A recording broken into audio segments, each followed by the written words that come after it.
afternoon, ladies and gentlemen. Welcome to the Oxford Martin School. My name is Achim Steiner, the director of the Oxford Martin School since a few weeks, and to you, Sir Tony, a very special welcome.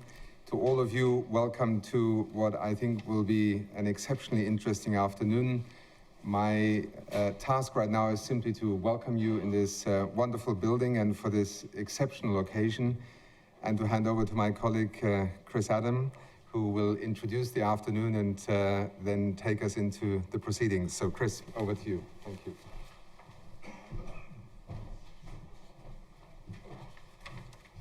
Well, thank you, Achim.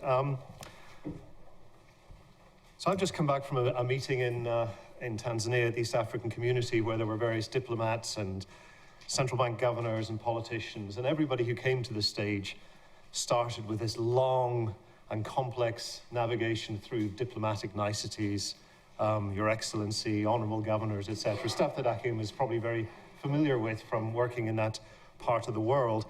And after going through all of this, they would say at the end, all protocols observed, which is a very East African phrase. So for me, it's just a great pleasure to say, friends, colleagues, welcome. And I'm welcoming you here as the new head of the Oxford Department for International Development, ODID, co-hosts of this event this afternoon. And as Achim said, I think this will be a fantastic afternoon. And it's a great pleasure and an honor to recognize the enormous contribution that academics from Oxford have made to the Commission on Global Poverty. I'm not sure whether it's called the Atkinson Commission yet, but it sort of sticks in my head as such. But it would be remiss of me not to wave the flag for the home turf a little bit and to recognize the enormous work that Sabina and James have done on the Commission, and arguing the case for bringing in non-monetary measures of poverty into the analysis, and something that emerges quite strongly as one of the main recommendations from the Commission. And we'll be hearing a lot about this in the course of the afternoon. So I think I can say all protocols observed. I'll stop here, and I think my first task is to invite Tony to talk to us. So thank you very much. Thank you.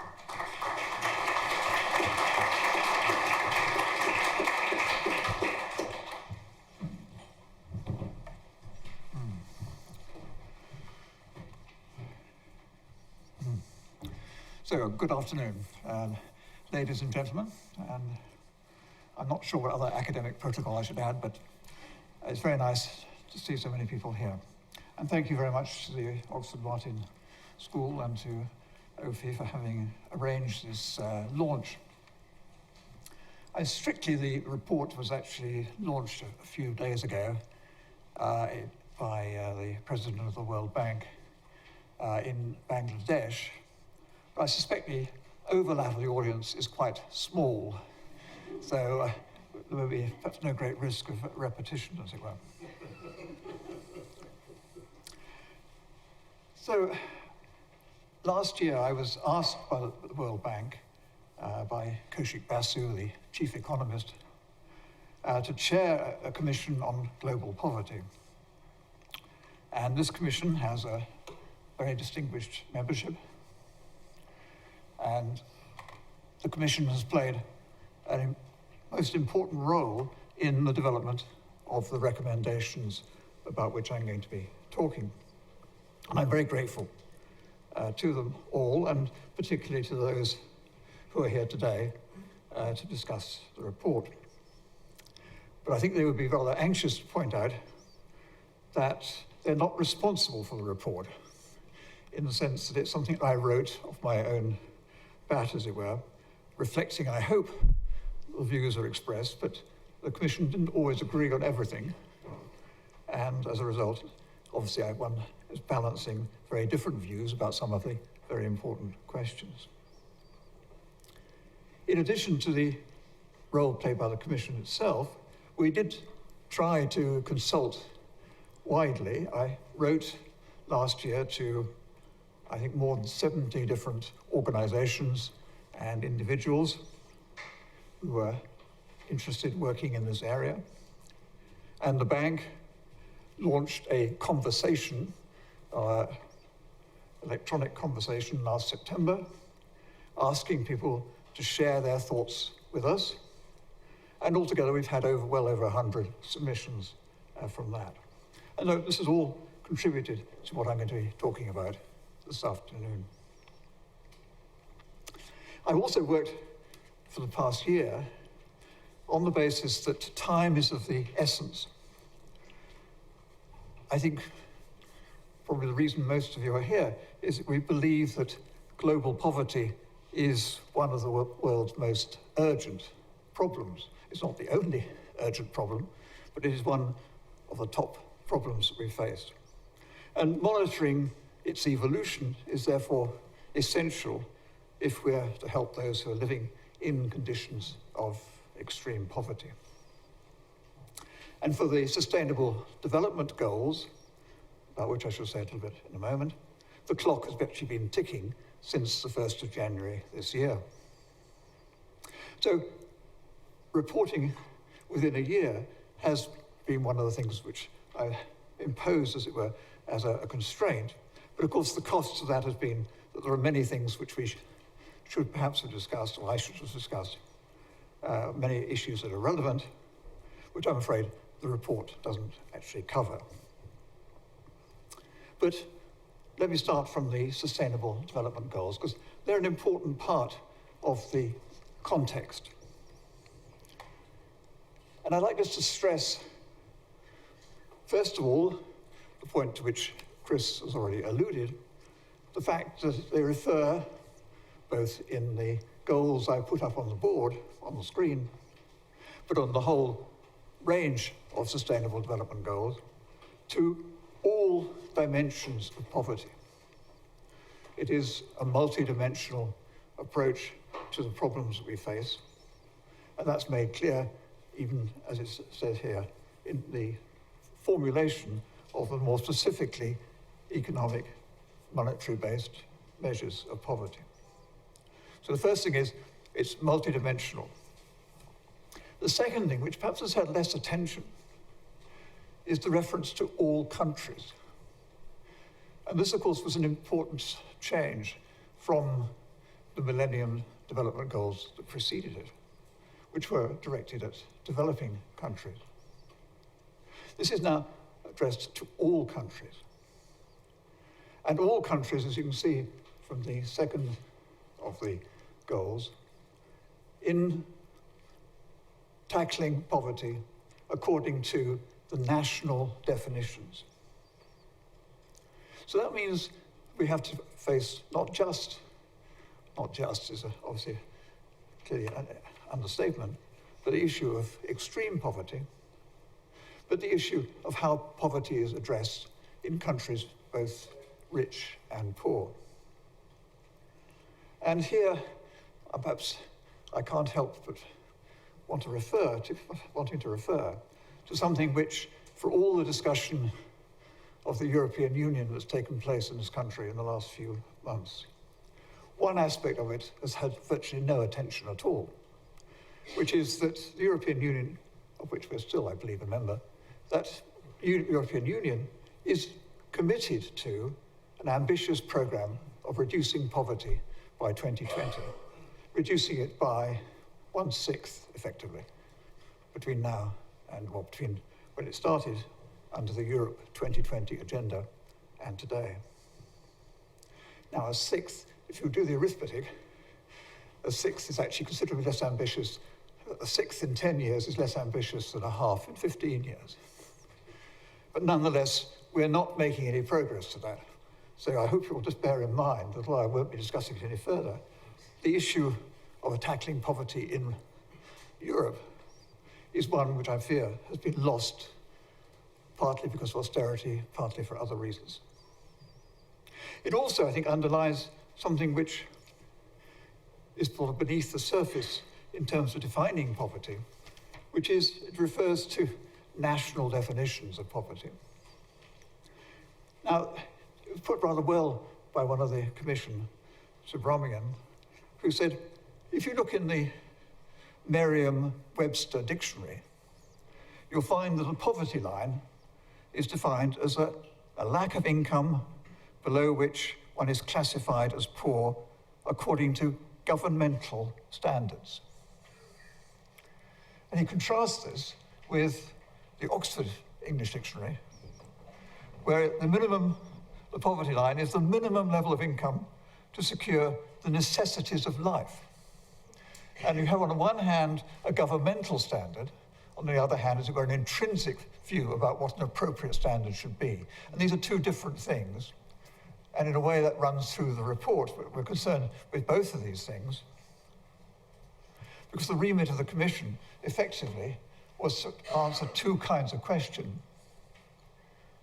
That is, first of all, given a governmental standard, that is, that the heads of government or the members of the United Nations agreed on a standard which today is $1.90 per person per day, as a measure of extreme poverty, that I would regard as a governmental standard, just as in the European Union we have a governmental standard, just as in the United States there's an official poverty line. That's one problem we have to tackle. How should we do that? And the other problem is, how will we set the standard, stepping back and asking ourselves, how would we like to set that standard? What would we do rather than $1.90 a person per day? So that, in a way, perhaps clarifies what might seem a slightly strange structure to the report, which is that it has these two parts. The first part asking the rather more limited question about, given the heads of all these countries have agreed on this objective, how should we monitor progress towards it? And the other question is, what else should we be trying to measure? Because that in itself is not necessarily a fully satisfactory way of defining extreme poverty. So that's, where it is an explanation of the structure of what the report tries to do. And it therefore falls into two parts. Chapter 1, which is essentially saying the World Bank currently measures extreme poverty, so that in 2013, the recent figures show there were 767 million people living in extreme poverty. And the recommendations in chapter 1 of the report are about how that should be taken forward to see whether we're making progress in terms of reducing that number. And then the second chapter is concerned with proposing, as it describes there on the screen, a range of what I call complementary indicators, that is, things other than the $1.90 measure, to extend our understanding of global poverty, both monetary and non-monetary. So that gives you an indication of what the report tries to do. And there are some things, of course, which span both parts of them. And I'll just stress one of those now, which is that it struck me when I was working on the report, and it's been a definite, I've been on a steep learning curve doing this, which has been very interesting. It's sort of, I felt in some ways I've gone back to writing student essays, as it were, which is in some ways quite a reassuring experience. On the other hand, it reveals sometimes the depths of one's ignorance. But what it also revealed to me was that there seemed to be a gulf between these global numbers, 767 million on the one hand, and on the other hand, the numbers which national, usually national, but sometimes regional governments were producing for their own circumstances. So virtually every country in the world, in fact, does, well, I'm sure actually there are exceptions, like I think North Korea, for example, but most countries, and in fact there's been a big expansion in recent years of the number of countries with the survey and other materials they need to do this. Many countries have very significant, substantial reports on poverty, and of course very often their own national poverty standards. And these two don't often seem to meet very much. And in some cases, there's no problem in aligning them. But in other cases, you will see that one country, the World Bank, is showing a global poverty figure of, I think, 3%, and the national figures show 25%. In some countries, you'll see the bank showing a decline, others, the national government showing an increase. And the reverse, there's no systematic bias, I think, to it. But there is a gulf between these. And I think the same gulf can be found, as it were, in the operational use of these statistics, that quite often people working at the local level don't recognize the numbers which are produced and go to make up the global figure. So one of the things which I've tried to stress in the report is the need to build bridges of this kind. So that is what the report tries to do. Some of the key points I'll make first, and then I'll discuss some of the recommendations. I've already referred to the second of these, but I think I should just put in more general terms the fact that much of the report is concerned with the robustness and sensitivity of the estimates that we're producing in this kind of way. I referred, for example, I would have done if I hadn't turned over 2 pages by mistake.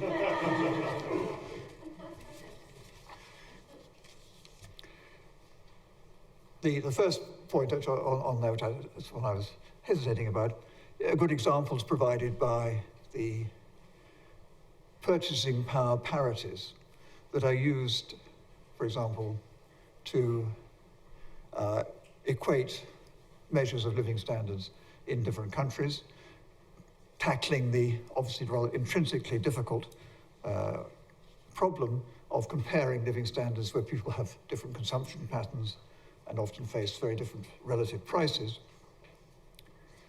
This is dealt with through extensive empirical work that's been done on international price comparisons. And these have been used quite often in the bank's own calculations and have been one of the reasons why the bank's estimates of the number of people below the poverty line have shown quite a lot of change. Not so much at the total level, but at the level of individual countries. And those of you who followed this literature will know there's been quite I wouldn't say angry, but a quite heated debate about why the numbers change so much, apparently, as we change the basis for comparing purchasing power. And that is an example, is one of the issues that we discuss.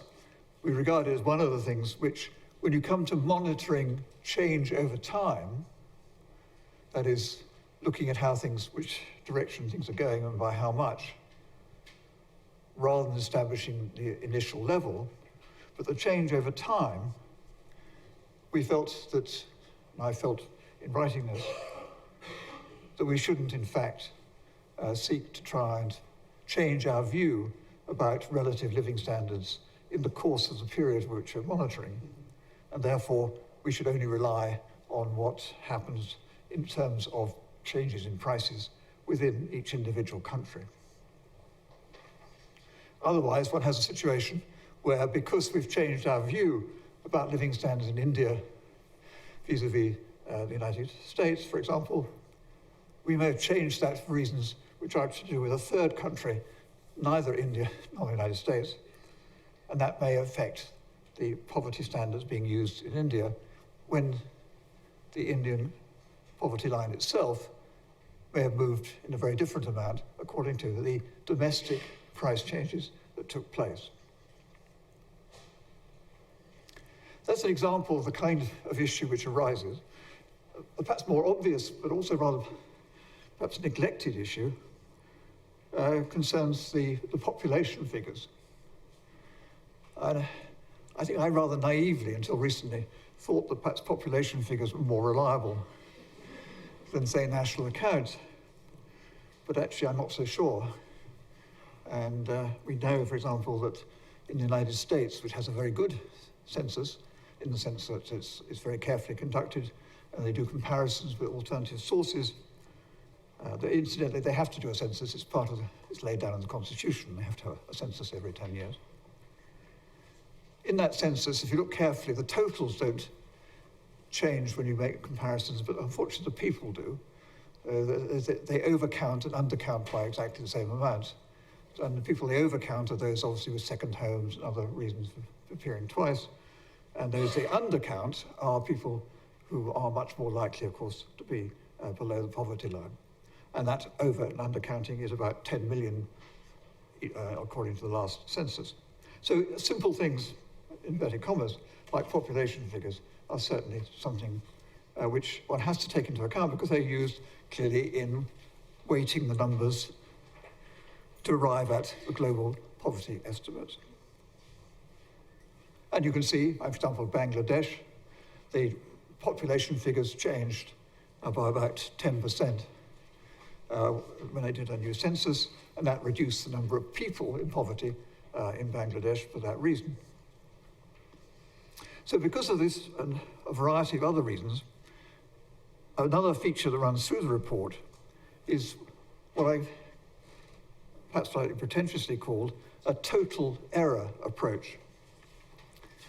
And this draws on a literature which is not well known in the economics profession, but is well known in other social sciences, which is usually referred to as the total survey approach. And one of the well-known exponents is the former director of the US Census Bureau, Bob Groves. And the idea of the total error approach is that before you start thinking about measuring global poverty, you should begin by making a list of all the potential sources of error that you might be made in these figures. So one should simply make a list: population figures, adjustment for price, cost of living differences, errors in the price indices themselves, and so on. And you'll find in the report a list of this kind of the possible sources. This is, of course, rather horrifying, and it might cause you then to say that the whole exercise is perhaps not worthwhile taking any further. But I think that a more realistic, a more perhaps sensible approach is to say, in each case, we can do something to assess what the likely magnitude of the error is in each of these cases. And it's a kind of agenda, in many cases, for obviously further investigation, although in some cases, like, for example, the price indices, already we can attach standard errors and so on to them from what's already known about them. So that total error approach runs through the report and underlines many of the recommendations which I'll now turn to. There are 21 recommendations in the report. I won't describe them all. I shall simply show a selection. And I should also try and avoid the irritating, rather common habit of people using PowerPoint who then read out what's on the slide. So you have to do the reading yourselves, I'm afraid. I'm simply going to pick out a few points from it and leave you to read what's there. The one I'll pick out from here is, in fact, the last one of these, which gets to the heart partly of what one might regard also as a gulf, not just of statistics, but a gulf of policymaking. This is the gulf between poverty statistics, income distribution statistics, on the one hand, mostly, not always, but mostly based on household surveys, and on the other hand, the economic accounts, particularly the national income accounts, which are used for discussing macroeconomic policy, issues about new macro policies, the kind of things that the IMF and the World Bank in certain of its branches will be talking about. And there is unfortunately a big gap between these.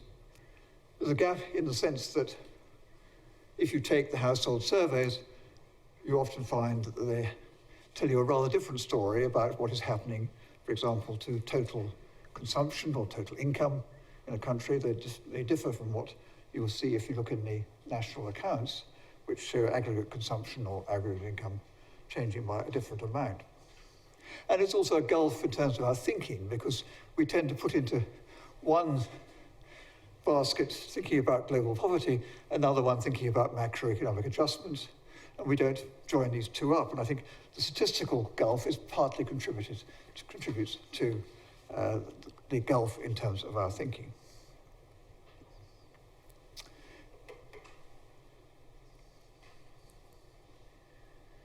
The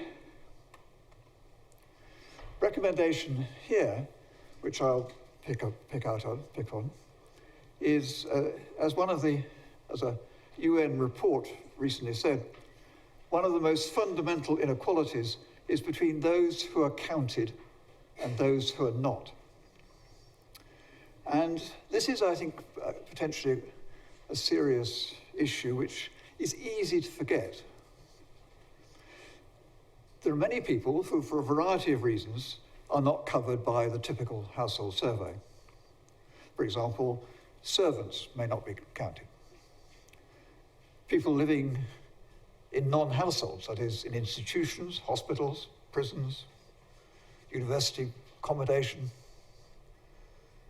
You can see there's a variety of people according to likely circumstances. More drastically, people who are homeless, people living in refugee camps, mobile populations, nomads, pastoralists, guest workers, all groups of people who may well be at different risks of poverty, and in many cases, much more serious risk of poverty. For example, in Colombia, a study of internally displaced people showed the poverty rate amongst that group was 95%, compared to a national poverty rate of 50%. So worrying about the people who are missing, which of course, when you get, as the numbers come down, if the World Bank is right that the numbers are coming down, then of course, increasingly the population, the remaining population is going to become more and more heterogeneous. More and more people who are in some special circumstances, and the people who are left out are going to become more and more important in terms of discussing what we can do to alleviate their situation.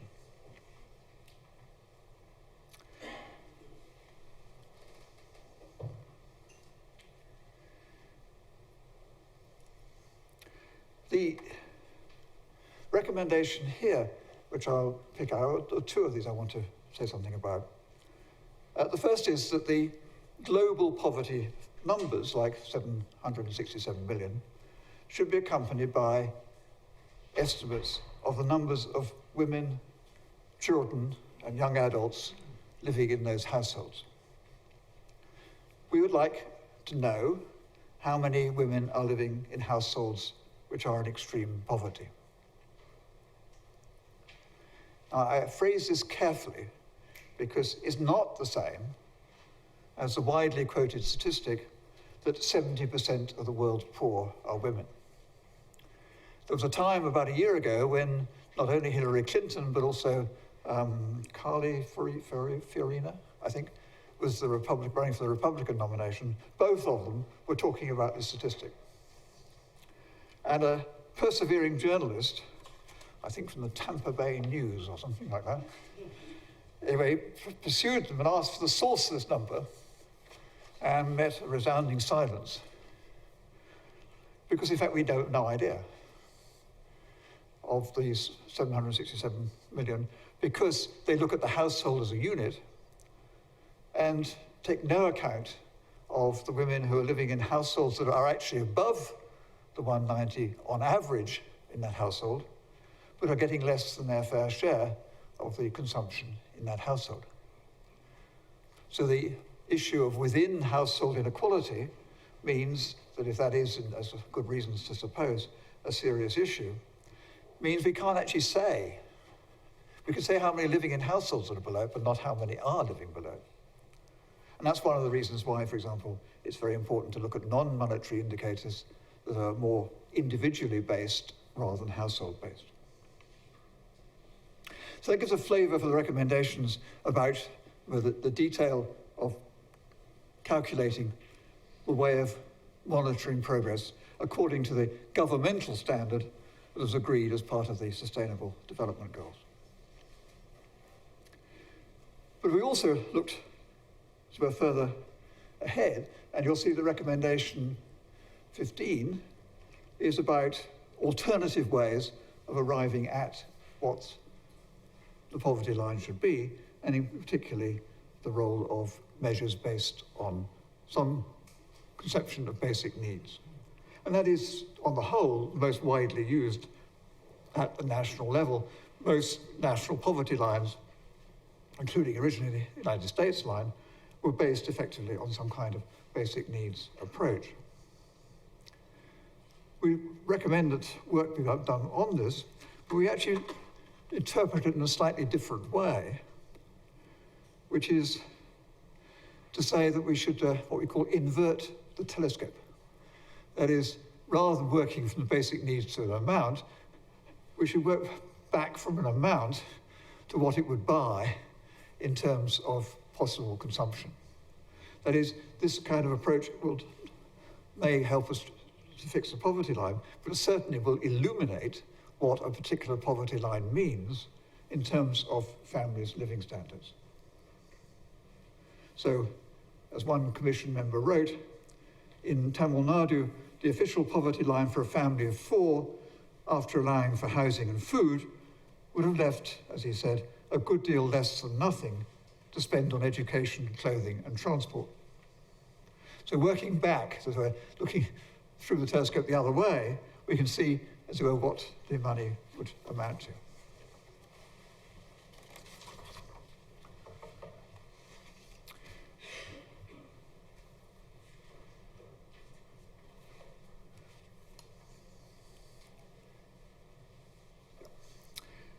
Now, in seeking alternatives, again, the report emphasizes that actually we've perhaps become too narrowly focused in certainly the way that economists have tended to approach the definition of poverty. It's actually true of much of economics in general, but it's become, I think, too rooted in what I would call old-fashioned welfare economics, of a kind that would be probably recognizable by Jeremy Bentham. Whereas since then, moral philosophy has moved on, and economics ought to move on with it, in my view. And for example, and this is the one which has played most role in the report, there is the capability approach developed by Amartya Sen, who was a member of the Commission, and Martha Nussbaum, and widely influential in the work of OPHI here, which says we should, as it were, probe beneath the levels of consumption to see what that consumption is designed to bring about, and relate it to the capacity to function in a particular society, which is illuminating both as a source of thinking about what the poverty line should be, but also provides a way of linking the concepts of absolute and relative poverty, which lie behind quite a lot of the discussion, and which are clearly confronted as soon as we begin to think about poverty being measured over the world as a whole, and not just, as it were, in low-income countries.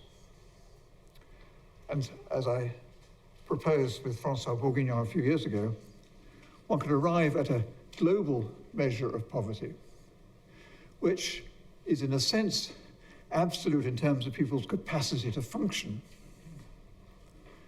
but where you recognize that your capacity to function, for example, the ability to go to work and compete on the job market, a simple example, your capacity to do that depends on the living standards of the society in which you're living. It therefore becomes, from an absolute standard of being able to function, turns into a relative standard in terms of what goods and services are needed.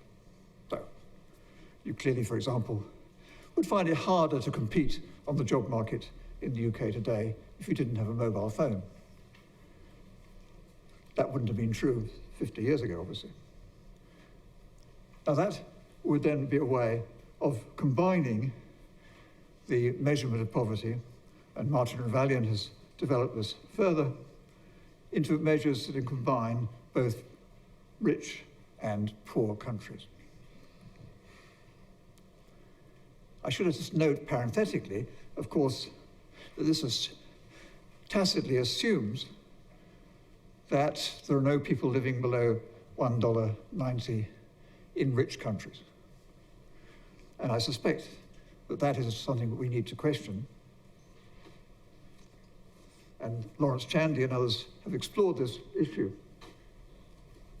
There may well be people who indeed, even applying the extreme poverty criterion, existing on food stamps or nothing much more in the United States, may well be below $190 a day.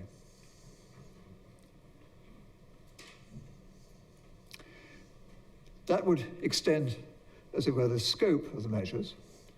The recommendation 18 and 19 are concerned with the non-monetary measures, where we propose, the report proposes a dashboard of indicators covering dimensions such as health status, nutrition, education, and personal security. Well, there's obviously considerable overlap with the other Sustainable Development Goals, and the monitoring of those is the responsibility of other agencies, but the report urges the World Bank to not be backward in establishing its own concerns about non-monetary indicators, and in particular how they should be measured from the point of view of monitoring progress. What's more, we also suggest that the overlap, the extent to which people suffer multiple deprivation on non-monetary dimensions, should be a major concern, and we propose a first step, not perhaps as far as some people would like us to go, in terms of a multi-dimensional poverty measure. So that's a very rapid tour of the recommendations. Clearly, carrying these out is not costless. It requires a major investment.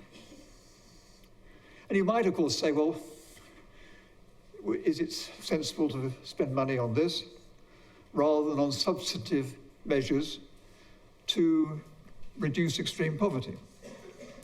And why, indeed, am I spending my time writing a report about this rather than what we should do about it? Well, apart from saying that the last time I spoke in this room was actually about what we should do about it, I won't seek to defend myself. But I would say, though, that I think that improving the statistical basis for the measurement of poverty is a very important first step. It's essentially necessary to design policy interventions and indeed to see what progress that we're making. And it's striking reading individual country reports that in almost every case, the minister or the head of the relevant agency says that essentially making policy in the absence of this information has proved to be extremely difficult and problematic. And Liberia is a good example. I think Liberia has had its first household survey since, I think, 1984 or thereabouts, which clearly provided a totally different picture of a country which also clearly had changed a great deal. So I think that the investment is one which is well warranted, and of course it's something which the World Bank president has himself endorsed. I hope that the resources will indeed be made available. But I'd like to end with 3 reflections. Of course, apart from the obvious fact that the issue with which it deals with is, as I said earlier, one of the most urgent problems of the world today, it's also, I think, an interesting example of the role of social science. In my view, social science should aim both to try and provide answers to the questions which are put to us, but also to convey the limits to the answers that can be given in the present state of knowledge. And that's balancing these two is what I've tried to do in this report. Secondly, the report was written for the World Bank, but I hope it'll serve a much wider audience. And again, I've been struck by how large is the community of researchers and activists involved in the measurement of poverty throughout the world. I have actually been following my own recommendation and been reading a number of the national reports on poverty in different countries. It's very impressive. I mean, it really is striking how good, how systematic, how careful the reports are in a whole range of countries in Africa and Asia, for example. And I think one thought I had as a result of that was that it would be very useful to bring together this community in the same sort of way that national accountants tend to bring together people in different countries, to bring them together, as it were, to share and possibly, to some degree, move towards harmonized ways, approaches to issues, like, for example, defining basic needs. And then the third point is that I've already received, as I expected, critical comments. Some of these make good points, but others do puzzle me. For example, 2 days ago, I was accused of endorsing the World Bank estimates, of saying that they were robust.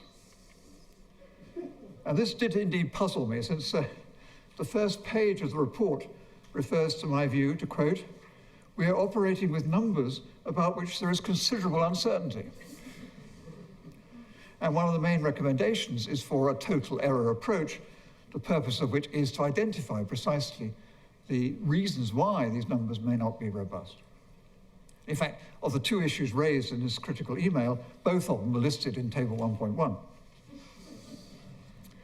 So I think that there's a risk that some people may see World Bank on the front of the cover, which you've got in front of you.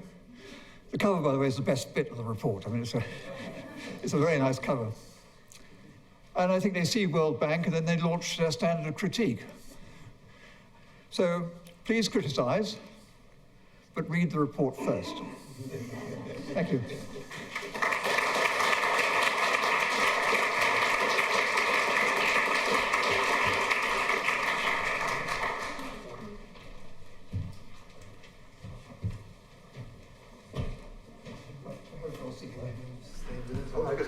There's going to be slides. I'll sit down there. Okay.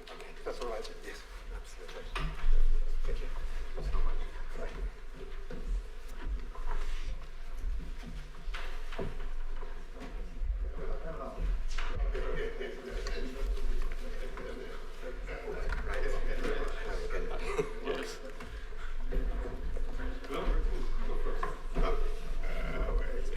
Hello, how are you?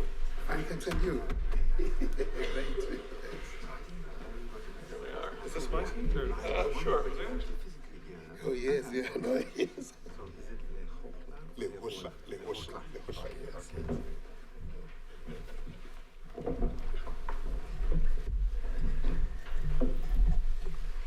So, ladies and gentlemen, first of all, to you, Sir Tony, thank you, I think, on behalf of all those who are concerned about the topic of poverty and how we address the slightly ambivalent power of social science to bring about better decisions, that you took this task on, and that the World Bank asked the question, and that today we have a report, and with your commission members also, I think something that points to a whole range of issues that need a great deal of thought, but also a great deal of relevance for the policy arena, because the numbers in themselves are still an indictment of what we call a century of modernization and development, if we look at that. Just for the information of those here in the audience, this afternoon is being live webcast, so to those who are joining us somewhere around the world, welcome also to both the presentation of the report that you just heard from Professor Sir Tony Atkinson, but also to a very distinguished panel, and some of whom have actually been members of the Commission. And whether they are now amongst those who agree with everything or disagree with some elements, we will certainly find out in a moment. Let me briefly introduce them to you. Professor Sabina Alkire, the director of the Oxford Programme on Human Development Initiative, a member of the Commission, and Sabina, also thank you very much for a great deal of the work that you helped to make this afternoon possible here. It's truly a very special moment. Professor Robert Allen, Global Distinguished Professor of Economic History at the New York University in Abu Dhabi, and also a member of the Commission. Professor James Foster, Oliver T. Carr, Professor at the George Washington University, also a member of the Commission. Pali Lechofla, Statistician General, wonderful title, isn't it? Statistician General of the Republic of South Africa. And last but not least, Dr. Natalie Quinn, the Career Development Fellow of the Department of Economics at the University of Oxford. I now would like the panel to, in a not easy challenge of little time and many big thoughts, to try and take us beyond the presentation of the report to what both you take away from it and what happens next, perhaps, with it. So if I may start, Sabina, with you, or is it with Professor? Okay, sorry, my order here. Yeah? See, I have to follow the right piece of paper, sorry. So not to the left, to the right, but from the middle outwards. Indeed. To you. Yes, Thanks. and upside down. So, first of all, about your big thoughts, I'm not so sure whether my big thoughts will be there. I just flew in on a plane and I may have left them somewhere else. But I do want to repeat some of the sentiments that I had stated during the DC discussion of a preliminary version of the report, that this is really a remarkable compendium of sensible recommendations, tightly argued and authoritative. I, at that time, said that the monetary side of me was pretty well satisfied by it, and then I said, maybe not the multidimensional, but now I feel that there's a bit more of an equilibrium, that I'm well satisfied both sides by the final draft. And I think even more than that, the book itself is coming at a time when so many things have happened in poverty measurement. It's almost like in 1995 when Connie Citro and Bob Michael were asked by the National Academy of Science in the US to explore the US poverty technology, and wrote this marvelous book called Measuring Poverty that became the standard for quite a while on discussions of poverty on stateside. I really think that as a professor who teaches poverty measurement and development, that I'll be making good use of all of your investments. So thank you very much, Sir Tony. Right, so before, most of my discussions were on multidimensional in the previous engagement at DC. Today they're mixed, and let me begin with multidimensional, related to recommendation 19. And it's hard to tell whether I'm critiquing the original or whether I'm critiquing the critique, the statement by the folks at the World Bank. So I'll try and make it reasonably clear. One thing that I'm very worried about in implementing multidimensional poverty is that we must be careful to maintain the integrity of the identification step in poverty, that is, discerning who is poor. Poverty has two steps, the identification step and then the aggregation step, by which you put all the numbers together into an overall level of poverty. Some proposals I've seen have suggested using what's called a union-based approach in multidimensional poverty. And the more I've thought about it over the years, the more I've concluded that the union-based approach, by which if you're deprived in anything, you're poor, I think that really weakens the identification step substantially. And it compromises the interpretation of counting measures. The adjusted headcount ratio, which is the headcount ratio times a measure of intensity. The headcount ratio side of it is virtually meaningless for many union exercises. And so you've lost that fundamental core of multidimensional poverty measurement by going that route. I think we should identify the poor first and then prioritize their deprivations, not just the deprivations of everyone, including those who are not poor. So that's my first point, a warning as to how we might identify the poor in a multidimensional framework. The second is concerning the idea of including an income dimension in multidimensional poverty. And it seems that after the report, the comments by folks from the World Bank, it seemed to indicate that they're pretty definite about it, putting in income or a monetary dimension, much like Mexico has done.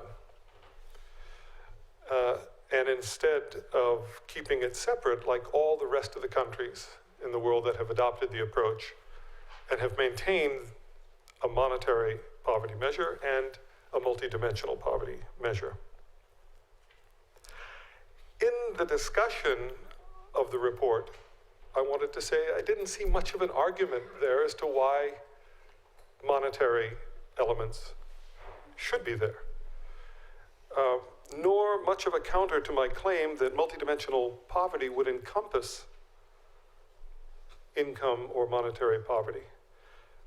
Maybe not be complementary, which is what the aim of that part of the report and then these indices should be.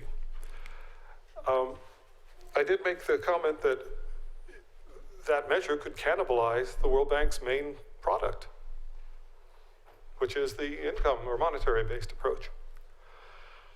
A clean separation could also help in dealing with the critique of the monetary approach by having another one that isn't subject to the same litany of problems, including many of them that were covered in the report.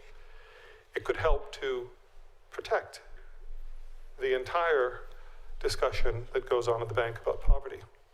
I think the argument, however, should just be developed more. That's all I'm looking for in this discussion.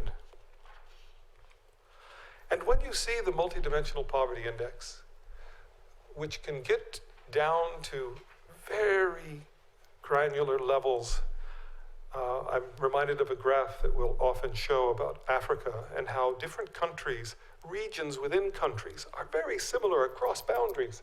And you see the Sahel with its deep poverty extending across all sorts of countries in the area. You don't get that by looking at monetary-based forms of poverty measures yet. And so I ask the question, why are we constraining ourselves from getting that insight? It just doesn't seem to make sense. We should consider the option of including something like an MPI. Okay, so enough for multidimensional. Let's talk quickly about monetary. I don't have much time. First things first, I agree wholeheartedly with the report that there should be extensive discussions about the variable that are made use of in the World Bank's monetary measures. Income versus consumption has been a problem for me ever since I was working on the global monitoring report last year at the World Bank, and we released the numbers. So much of the numbers just seems to be related to what variable is being used. And this becomes absolutely clear when you look at a poverty gap or a person equivalent, which is another way of looking at the poverty gap, including the depth. It just seems that income naturally brings with it, obviously, you could predict it, deeper poverty. And consumption does not. So I really think that has to be studied, and I hope that they'll focus on this I know that Dean is sitting in the audience. We've already talked quite a lot about this. In fact, between different forms of consumption even, there's big issues, correct? Okay. Two more. The discussion of bringing together a relative poverty line with an absolute poverty line so as to allow poverty to be measured coherently across groups of countries at different levels of advancement. I think that's very important for the next stage. Now, the report was quite general about what might be done. The response was, it seemed, a bit more targeted on a weakly relative concept. And I just wanted to focus on that, the Revalian generalization, if you will. I have never understood the intuition behind that specific approach. And without intuition, I think it will be dead in the water. So even something as simple as combining together a relative poverty line and an absolute poverty line with a kind of Cobb-Douglas, so you get an elasticity of poverty with respect to the poverty line with respect to whatever income standard, say the mean income. That gives so much more intuition because that particular parameter is saying to what extent should the poor share in prosperity? How rapidly should the poverty line go up as the income standard goes up? 0 for absolute, 1 for relative, something in between, and that can be a political or a normative constant that can be discussed and determined at the level of a country or even across a region. That approach, there's an approach that does that, a paper of my own that does it, the American Economic Review, 1998. In the last section, it's very trivial, so I don't even want to mention the site, but it can lead to so much more intuition than the kinds of approaches that I've seen more recently. Finally, I have never trusted the justification that the bank has presented on why $1 a day. I've just never bought it. It seemed like it was a story concocted after the poverty line was chosen. And therefore, I really don't follow continuing that myth. I wish that we would link it back to something that would be more fundamental, like the basic needs approach that was discussed by Tony just a second ago. And in fact, I think in the subsequent report, there seems to be a moving away from that in the subsequent comment on the report by the bank. And I just think this ought to be explored. And in fact, there's so many simple ways that one could proceed. I refer people to the appendix of the book, Foster and Sen, in which we have a very simple implementation based on a capability approach. That is all my comments now. I'll turn it over to my colleagues for some deep thoughts. Well, it was a good start. Thank you very much. Just a round of applause. If I may now turn to Natalie. Natalie, is part of your doctoral research, you took also a very interesting approach which has to do with the ethical judgments that economists apply, or not, as the case may be. Sorry?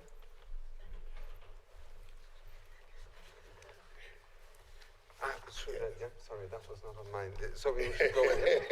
This is what happens to ethics all the time, isn't it? But we'll come to that. Okay, then, yes, Pali, let me turn over to you, statistician general. I'm sure you are, in a sense, beyond the World Bank, the classic sort of target group, really, of these analysis. So over to you for comments. Thank you very much. I'm sure I will not answer any questions because I have a flight to catch. So whatever misrepresentations I may make here, I'll be able to escape the questions, and I'll be on the flight, and Sabina and James will have to deal with those. Let me say that I'm very skeptical about the recommendations right from the onset. Not because they are not good recommendations, but because my experience has turned me to a skeptic. Having said that, I should say that if you thought statistics or information is expensive, try ignorance. But the world again and again has chosen ignorance. That's why I'm skeptical about whether the recommendations can be implemented. Because even the ICP that is available across the world is not used, except for determination of DSA in this country or DSA in that country, which is the amount a person is allowed or drawing rights by countries. When that information is so rich in terms of just comparing the purchasing power parities of of countries, including what can be produced, informing industrialization. So I'm full of skepticism around what will be the new energy that will propel the world to do the right things, or at least to do the things that are rational. Having said that, I would argue that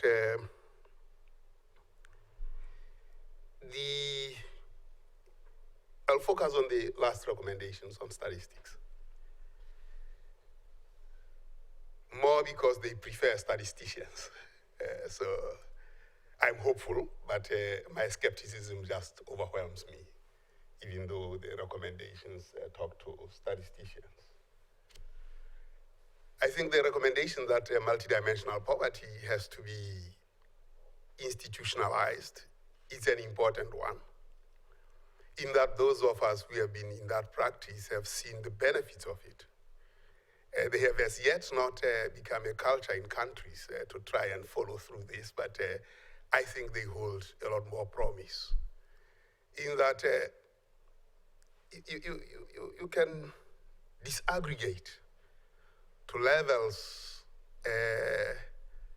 that the individuals can be identified. For instance, in your folders, you would see that in South Africa over a period of time, we have actually gotten this multidimensional poverty from 2001 to 2016. Currently in March, we looked at what are the drivers of poverty in South Africa. It's a colorful one like this one.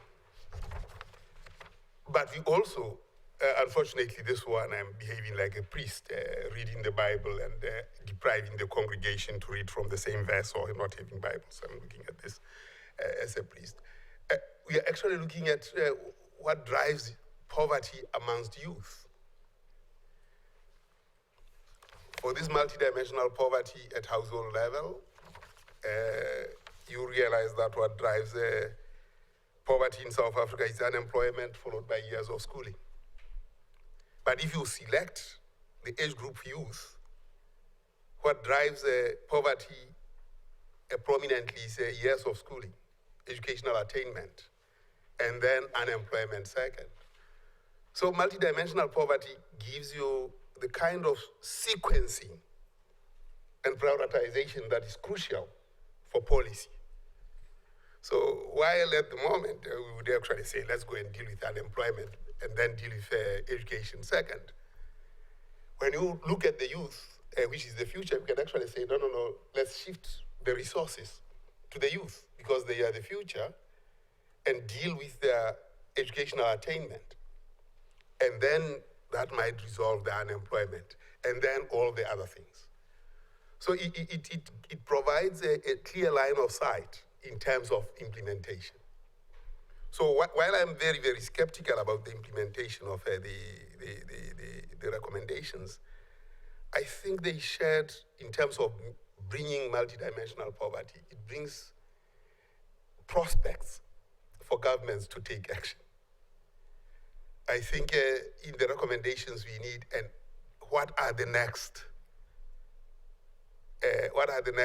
mobilization steps? Because as they stand, I don't see governments really doing anything about it, which really gives me this kind of heavy skepticism in a subject that I like the most, which is statistics. Why is multidimensional poverty likely? What are the intellectual criticisms that may arise here? I think one of the things that when you look at consumer price index when you measure and you look at how the basket is constructed.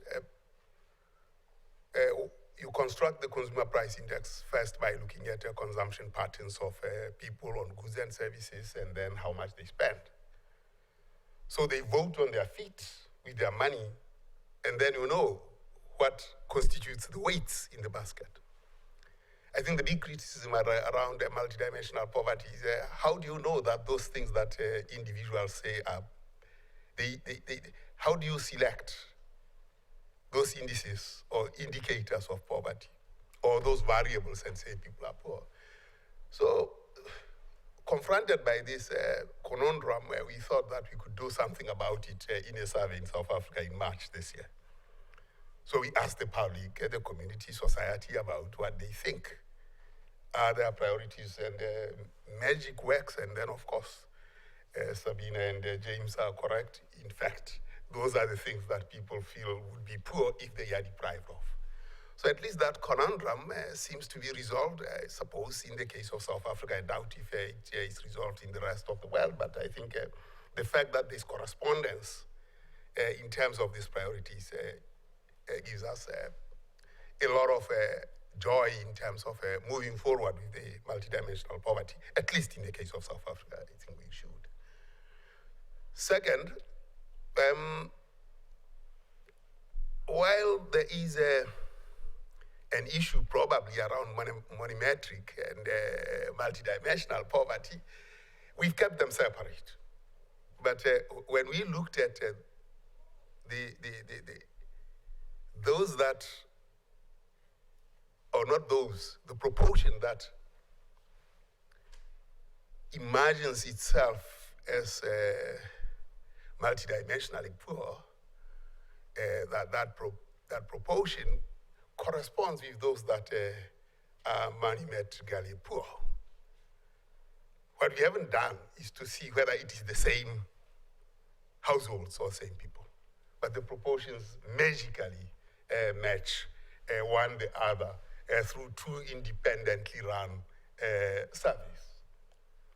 So there is coherence, I think, in the rational person or rational man in understanding what strikes them as poverty. I would argue that therefore the discourse might have been resolved, but it has to be monitored in as far as the intellectual foundations of these instruments are. What needs to be done, I think the emphasis has to be in the application of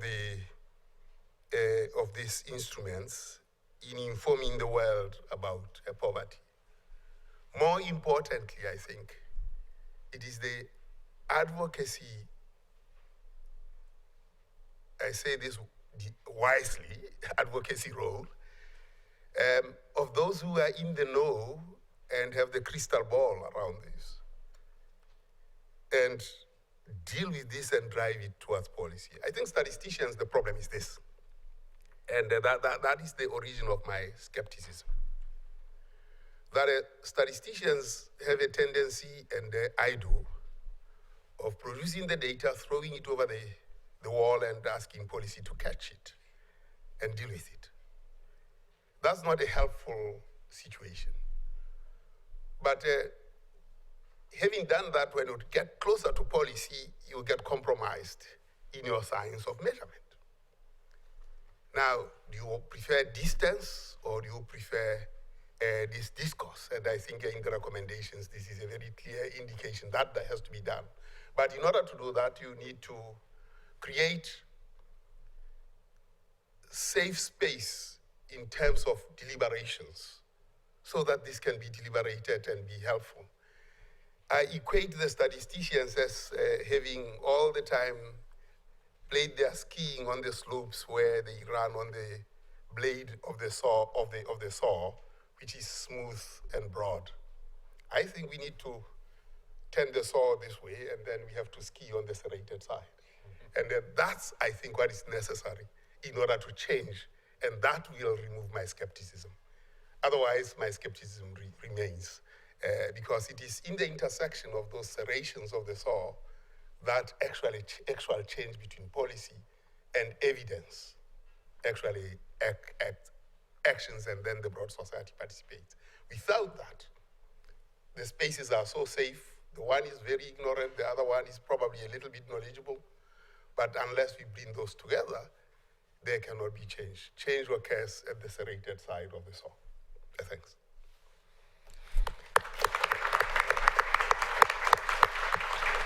Chair, I will have to, I don't know what time, yes, I have to go and catch a flight. I don't know, Sabina, I'm sure I will. Yeah. Yeah, okay. She'll tell you. Just since we may not have a second chance in terms of questions, one quick question from my side. A priori or post facto, where does measuring poverty and data has its greatest impact? I mean, is it really in informing policy choices today? You are, in a sense, alluding precisely to that space of a statistician general, but also this data-driven policy advice? Or is it that we have seen poverty measurement and monitoring really being more a post facto subject of policy discussion, either in critiquing society's approaches, or maybe even from a South African experience, whether that is something you could comment on? I guess the construct of policy by itself appeared to be non-neutral. It's benevolent in nature. That's what public policy intentions are benevolent, good society, good that. But in its implementation, it's hopefully, or rather not hopefully, it becomes discriminatory in that the choices by themselves drive some level of discrimination. But to arrive at those kinds of choices, first and foremost, you have to have what is the state of play. In many instances, I think we hardly know what the state of play is. So data doesn't become necessarily the thing that informs policy. If you take a businessman, a business person who wants to invest will say, show me where I can make the best returns with my money. And then they will delve into the data and everything. Even if it's a hunch, well, they may lose money if their hunches are wrong. A politician says, that place I'm worried about.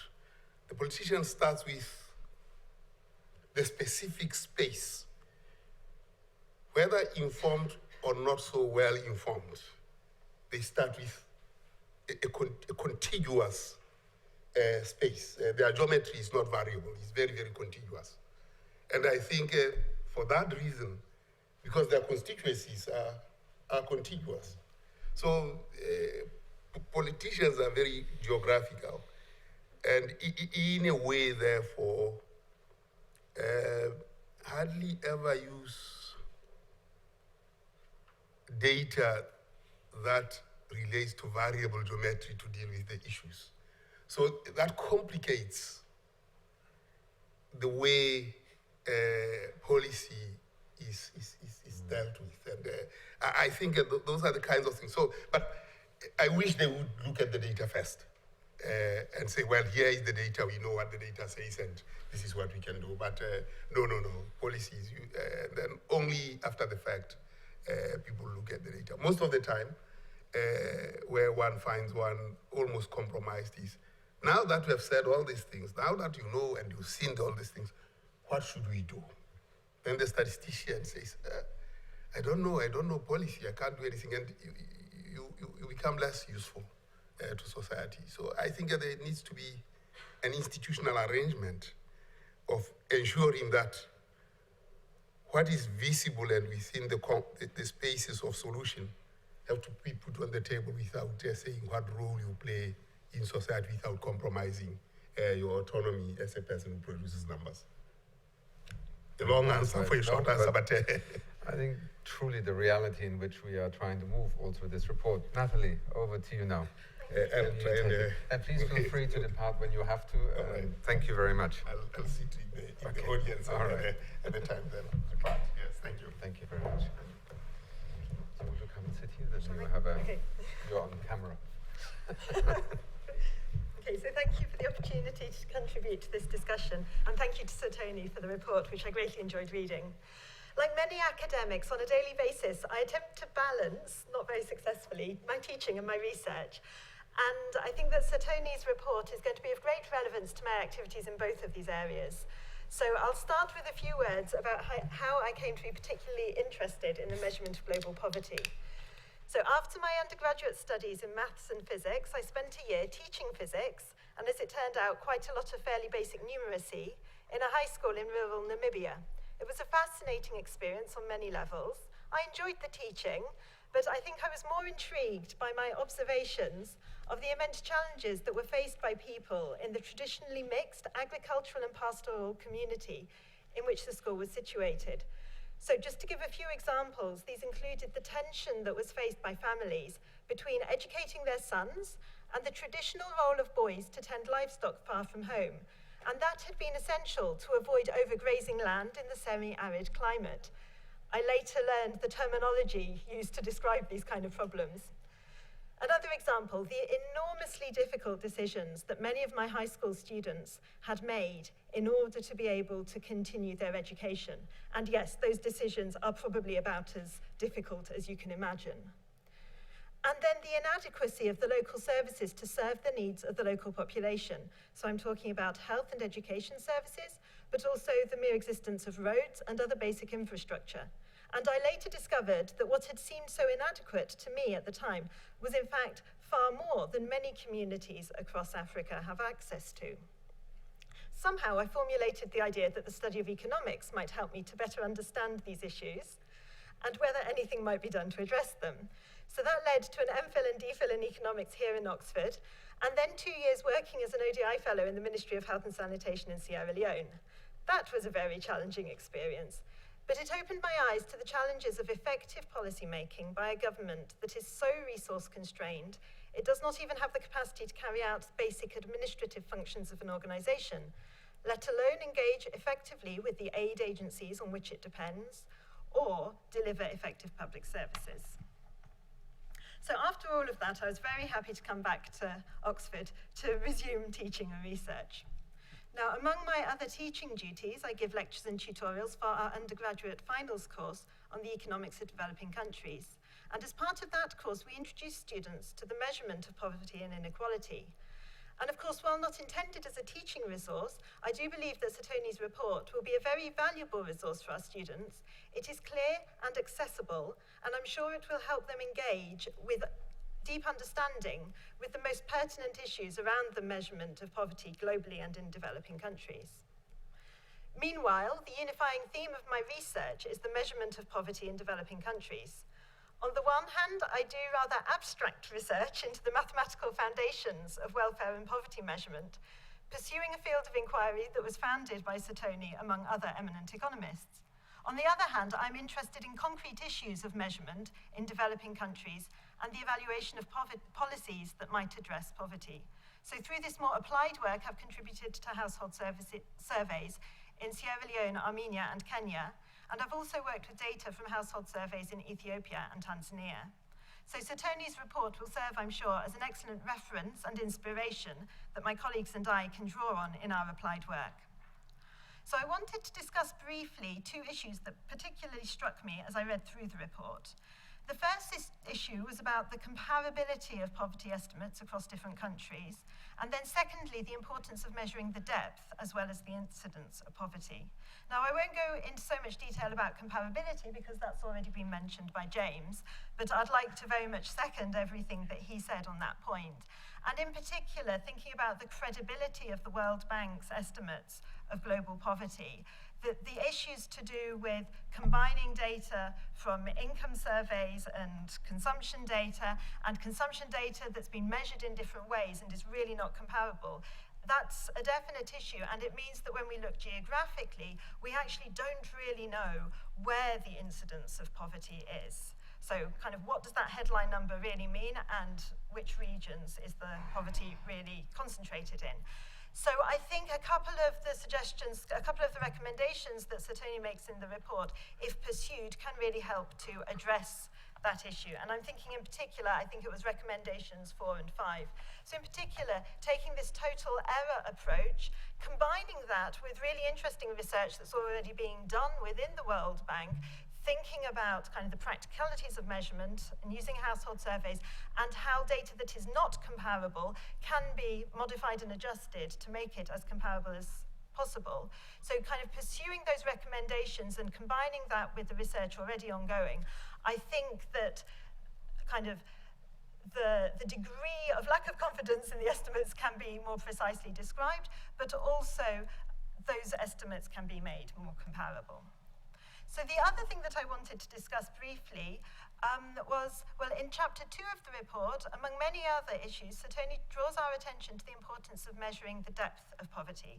So recommendation 12 is to include in the portfolio of complementary indicators the mean poverty gap relative to the international poverty line and measured over the whole population, expressed as a percentage of the poverty line. So in the report, Sir Tony discusses the danger of using a headcount measure as a policy objective. It creates an incentive to focus efforts and resources on the least poor of the poor, who might be easiest to lift out of poverty.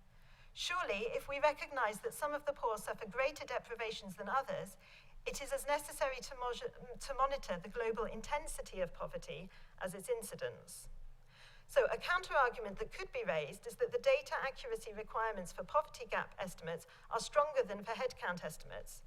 Now, this is no doubt true for the measurement of the poverty gap for a particular household. Less data accuracy is needed to know whether or not the household is below the poverty line than to know how far below the poverty line it is. But I'm not convinced that that argument extends to population estimates.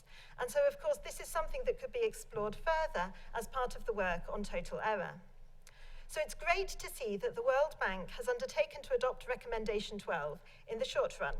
In fact, they already publish poverty gap information in this form. Poverty gaps are available for download from PovCalNet. Although having recently looked at some of that data, I'm a little suspicious of its accuracy at low poverty levels, and I wonder whether that's a technical issue relating to the discretization of the distributions. Anyway, putting that aside, I would like to highlight just a couple of issues relating to poverty gap measures. So the first is that using this PovCalNet data made available by the World Bank, there seems to be remarkably little evidence that focus on earlier versions of the global headcount measure has in fact distorted the policy incentives. So there's a graph that was somewhere in your pack that looks something like this. I apologize that we didn't manage to print it in color, so it's not quite so easy to read, but you'll see from that graph that the headcount measure and the poverty gap measure for many slightly arbitrarily chosen developing countries over the last couple of decades have actually tended to move together as poverty has fallen. Unfortunately, in some cases risen, but generally fallen. So the moving together of the headcount and the poverty gap measures suggests that our concern about the headcount measure and the bad incentives it might cause might, in practice, not be so relevant. Now, what's behind this? Well, income and consumption distributions tend to have a fairly typical shape, very roughly log normal, and the patterns that we see with these two measures moving together are broadly consistent with shifting distributions rather than any radical changes to the shapes of the distributions, which is what we might see if we saw that focus on the least poor of the poor. So we might conclude that poverty reductions have little to do with global poverty monitoring. And although I'm not sure to what extent this is real, and perhaps to what extent an artifact of the way in which we're measuring the income and consumption, probably there's space for more exploration there. So the last thing that I wanted to raise is just a brief discussion about how the poverty gap measure should be communicated in a policy and media context. And in particular, I'm thinking about in the National Poverty Statistics reports that Sir Tony recommends. So in academia, I think most of us are comfortable with the measure in the form recommended, that is, the percentage of the poverty line taken over the whole population. But despite availability of poverty gap data in this form, it doesn't really seem to have taken off in the policy discussion. In the report, Sir Tony suggests that this could be translated effectively into the amount of money needed to address poverty. I actually consider that suggestion somewhat troubling, because it might imply that poverty can be resolved by straightforward redistribution. Now, unfortunately, in many low-income countries, it's really not as simple as that, due to limitations in bureaucratic capacity and lack of market integration. Policies to expand the set of economic opportunities faced by the poor may be more feasible and more effective. So I was thinking about this problem, thinking that it might be good to rescale the poverty gap measure to make it directly comparable with the headcount, which we're all more familiar with. So some kind of adjusted headcount. And I was not quite sure how one would do that or how one would kind of describe that intuitively. And then I noticed that this problem has in fact already been tackled by the World Bank in its latest global monitoring report. So following an approach suggested by a recent paper by Castleman, Foster and Smith, James Foster, the poverty gap measure has been presented in person equivalent terms, making it directly comparable to the headcount measure. And so on the back of the handout, there's an excerpt from this report just to illustrate the use of that person equivalent presentation of the poverty gap measure. Now that has to be based in some particular year, and so in these graphs here, it's been based in the year 1990, but thinking about monitoring the Sustainable Development Goals going forward, it might make sense to base it now and then kind of look at that going forwards. So I think I would like to suggest that the World Bank, in fact, continues to use this person equivalent approach in monitoring global poverty, and that that might be incorporated in the national poverty statistics reports. So let me conclude by once again thanking Sir Tony for the wonderful report, and I'm sure it will be well used in academia as well as in the policy world.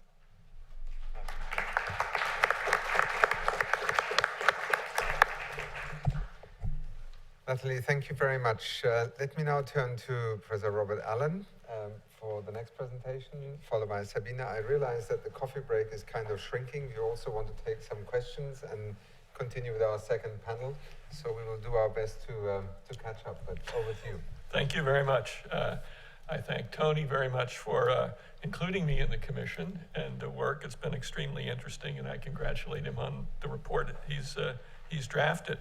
The springboard for my comments is actually the terms of reference to that he was given, and in particular that the objective is to take to figure out how to take the existing poverty line forward. We have $1.90 a day. It's translated into different currencies, Indian rupees for India, dirhams for the UAE, and so forth. And the idea is just to take these equivalents and run them forward, and what's the best way to do that? And I find this deeply problematic because I'm very doubtful that the upshot of this procedure gives you incomes in India that purchase the same amount of stuff that the incomes in the UAE purchase. So they're not really equivalent. I could go on for much longer than 10 minutes elaborating on why I think this, but I think this is an issue. My remarks, however, are going to be balanced. I'm going to have an on the one hand, on the other hand approach, because on the one hand, I'll give you a few reasons why I'm dissatisfied with this. On the other hand, I'll give you reasons why this may in practice be the best thing we can do. So with the first hand, objections to this are that I think that, well, as I say, to begin with, I don't think that these various equivalents we're starting off to index over time or actually purchase the same thing. I think that it would be a much sounder basis for measuring poverty, and I'm more concerned with the monetary dimensions than anything else, is a basic needs approach in which effectively we have to define needs and then come up with a budget that would meet those needs, and then we can cost out that budget in different times and places, and that tells us, that gives us a poverty line.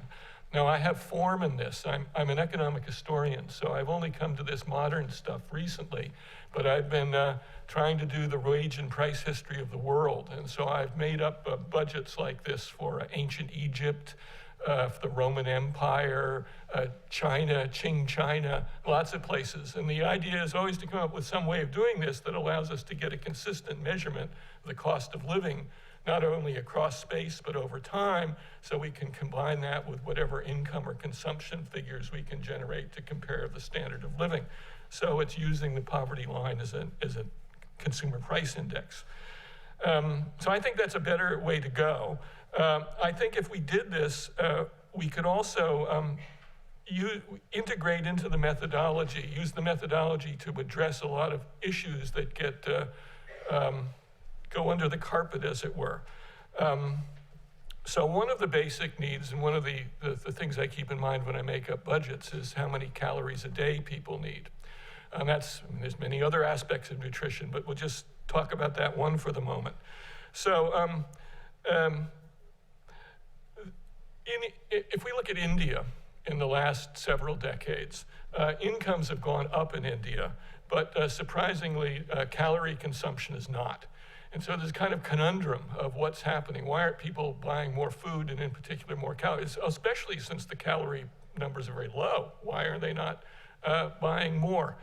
And there's a number of arguments that get tossed out about this. One is that it may be that the mechanization of agriculture and urbanization has meant that jobs don't demand as much hard work today as they did 50 years ago. So there's been a decline in the amount of energy that people need, and this is why they're not buying more.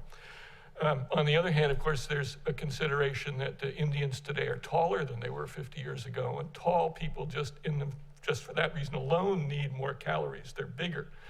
So there's a methodology that the World Health Organization has that allows you to calculate for the population at an average how many calories are needed per day, given things like the height distribution and the intensity of work. And so we could actually use that sort of methodology to calculate the calorie number and then integrate that into the poverty line. And I've done some calculations along these lines, which suggest that if you take all this into account, we're looking at maybe they need 300 calories a day on average, less now than they might have 50 years ago. Is that a big number or not? I won't answer that. But if we were to go to a more objective need-based approach, we could address that, and we could integrate it into what we're doing. Secondly, one other issue is housing. And this plays into another question. So a number like $1 a day, or now $1.90 a day, when you tell this to people in a country like this, they say, how could you possibly live on that? And if you want to address that sort of question personally yourselves, what you're going to have to do is start making up a budget to see what you could buy. Tony suggested we could approach these poverty numbers that way. And you'd have to figure out what you needed and what they cost, and you'd pull these together. And so you'd end up doing basic needs anyway. You would have to define your own basic needs and see if you could buy them. But one of the things that comes out of this is that I think housing's basically left out of the $1.90 a day. And if you start putting in housing and the cost of housing in a country like the UK or the USA, I did this morning, it very quickly turns out to be, you get a number that's very much more than $1.90 a day that you need to survive, and that you need to purchase the same kind of standard of living you could purchase in a very poor country where real estate prices, house rental prices are much lower. So we could make, in order to address these sort of incomprehension reactions to the poverty line, if it was based on a more objective needs approach, and we could see where the costs came from, we could end up with numbers that were, I think, more plausible, more reliable, and also that were more intelligible to people, and that would all be a good thing. Just in passing, this question of the importance of housing, for instance, for the UK or the USA, is a recent phenomenon of world history. I've also done this sort of thing for 1900, and housing's much cheaper everywhere, and it's just not such a big issue.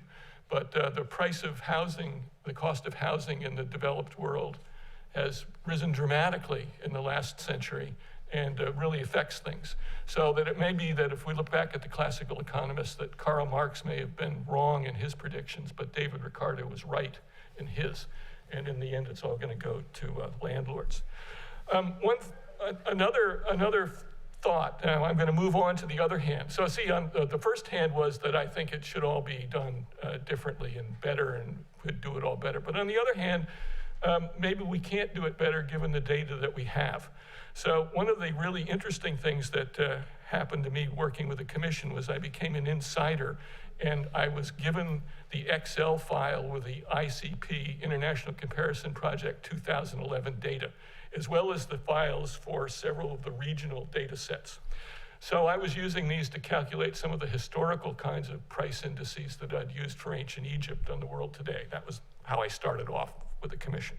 Anyway, I looked at this with great enthusiasm because it's a spreadsheet with like about 150 columns, one for each country, and then 1,100 rows for various goods and services, everything from wheat flour to the cost of changing a tire if your car breaks down. But after a while, I became disillusioned. This is why this is the basis of the other hand. So, for instance, there are errors. So, spending a lot of time in the UAE now, in the UAE just joining the ICP, I looked down all the prices for the ICP, and I found some mistakes that can't be true. I don't know where this happened, but they look quite implausible. Secondly, there's one price for each thing for each country. So there's one price for wheat flour for China, and that's a very big country, and I don't think the price is the same everywhere. There's one price for India, and I've looked at a lot of regional Indian data, and I know the price isn't the same everywhere. So somehow that's all disappearing. Thirdly, there's missing values. So one of the things, an important cheap source of calories in the world is wheat flour. And I was converting everything into US dollars, and so it was important to have the US dollar price of wheat flour. And when you look in the ICP 2011, it's missing. Now, so this made it hard to convert stuff into US dollars, but it's really mysterious because if you look on the US Bureau of Labor Statistics website, they have a retail price page and they have the price of wheat flour there. So somehow it's there, but not in the ICP. I'm somewhat sympathetic to the administrative problems the bank must have in this because the bank coordinates all these data and puts it together. But the data collection's farmed out to big bodies in the first instance, like the OECD and the Asian Development Bank that deal with their regions or groups of countries, and then they're farmed down to the national statistical agencies of the various countries, right? And so it's like herding cats to get everybody to do everything and produce the numbers that you want, I'm sure. So I'm sympathetic to that. I did talk to somebody from the US Bureau of Economic Analysis who confessed that they really did know what the price of wheat flour was. And it was some kind of interagency disagreement. And that's as far as I got. But anyway, there's a lot of missing prices like this, and it makes the whole, there's no prices in the ICP main core database for electricity in South Asia. Now, they have electricity in South Asia, and you can, in fact, it's mostly supplied by large national utilities, and they all have websites, and you can get the price of electricity, the whole tariff off every country's website. But it's not there, so it's not being used to do PPP comparisons of national income or to make up the calculate the poverty lines. Also, there's supposed to be housing prices, and most of the housing prices are missing. So quite how they come up with the index for housing and utilities, comparing country by country, I don't know, since there's no data for many of these variables for most of the countries. But it just makes me think that maybe even if I could design the perfect basic needs baskets and solve all the conceptual problems, it might not be practical. And so I end up thinking that some of the most important recommendations in the report are those about improving the collection of statistical data, because it was disappointing and disillusioning to a mere economic historian to discover that it's easier to get data often for ancient Egypt than it is for the world today. Thank you.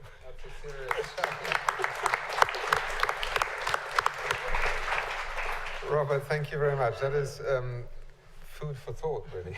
You may want to later say why you reached that conclusion. Sabina, over to you. Thank you. I also wear two hats, and one is I'm very, very interested in this report, obviously, but the second is that I am aware of our time, and I promised Achim I would try to cut, but I do not have the capability to go into negative time. And so I'm not really sure how short the presentation should be, so let me just give you the bullets. One thing that I learned, that I hope we all learn from reading this report, is the quiet subtitle, The Middle Way, with which it starts. The middle way is often thought to be vapid and ambiguous. But in this report, as Sir Tony mentioned at the beginning, it is anything but. It addresses the urgency of poverty because of how many people it afflicts in our time. But it looks at these big debates, relative, absolute, European conventions, developing conventions, a global poverty line based on national or based on a basic needs group, overall households or children and women and the populations that are missed out by household surveys. And in doing so, it in a sense, in some places engages in a very, very sharp controversy, like about the use of ICPs, and in other places brings into conversation disciplines or groups that are not in conversation, like the European poverty measures, perhaps, and those in development. And so I think the style of interaction is something that Natalie's students and I certainly learned a lot and will take away. A second was the suggestion that we will have both poverty statistics used with confidence, at least in trend form, and also an understanding of the uncertainty and the terror and the total error is a complicated thing. And so this proposal of having national poverty profiles that in a sense educates citizens and students and statisticians and policymakers and bring them into contact with more poverty numbers and in a sense bring some of these nuances beyond academia into the users of statistics, I think will be really one to watch and is again a very constructive thing to take forward. And finally, because I will stop with 3 bullet points, clearly I'm very interested in the non-monetary aspects, bringing in violence, nutrition, health, education, living standards, and work, and measuring them a small, not the gigantic list of the SDGs, but a small number, very seriously.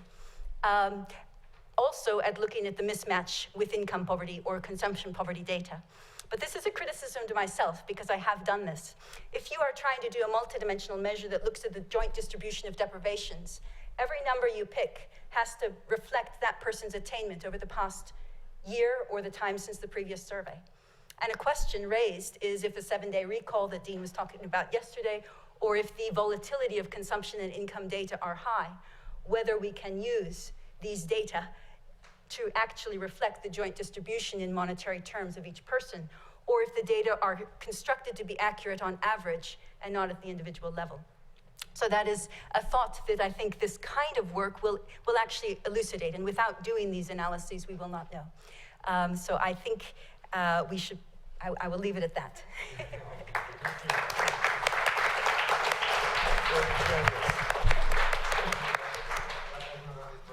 Heroic and actually very, very helpful. I would hate to take us straight to coffee, so with your permission, 5 minutes, some quick reflections. As you can tell, even after Sir Tony's valiant effort now with the Commission and the report, it cannot be answered in one go. So I think the idea of the questions right now would be simply to either emphasize or raise other elements that we should take away from the overall discussion. Are there any immediate reactions from the floor? I have a hand over here. Yes, we have some microphones. If you just wait for them. If you could briefly introduce yourself and as briefly as possible, please. I'm Christopher Bliss from Oxford. What we're all going to call the Atkinson report now is not mainly concerned with the future, except insofar as it proposes future changes in the way statistics are analysed, collected and presented. But I find it impossible not to think about the future where poverty is concerned, because we live in a world which is changing at an extraordinarily rapid pace. I'll give you 3 examples that occur to me. You can probably think of better examples. Number 1, the world demographic balance is changing very rapidly. In nearly all countries, the share of the working population is either growing less rapidly than it did in the past, or it is declining. That's going to mean that the supply of unskilled labour, which would be hugely oversupplied to the world economy, is going to fall.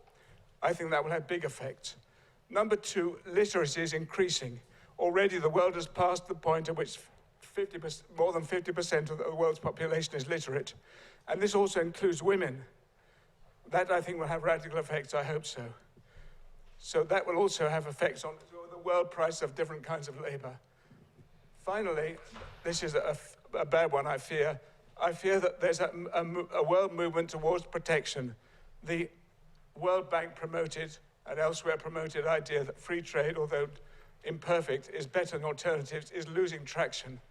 And if, God help us, Donald Trump becomes president, that will happen very rapidly.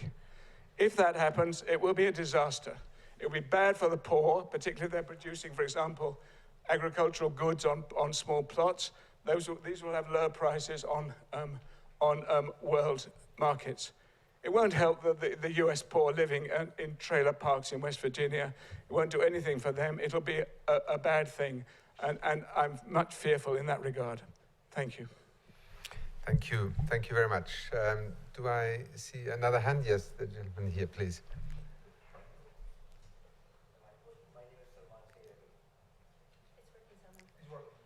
Yeah.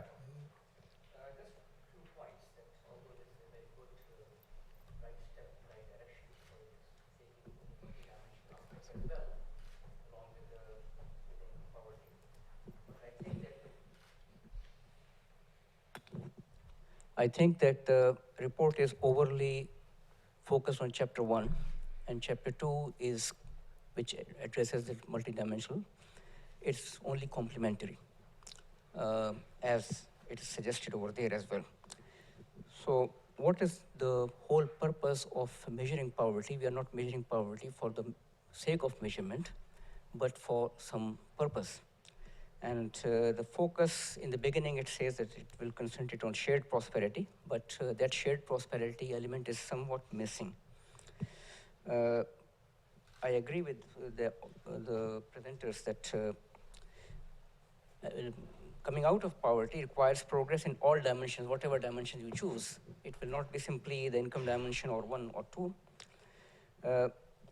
So what is needed? The report should also focus on what are the drivers of poverty, not drivers in the sense that what we are seeing among the poor only, but in general, across the globe, what are the things that bring in the poverty?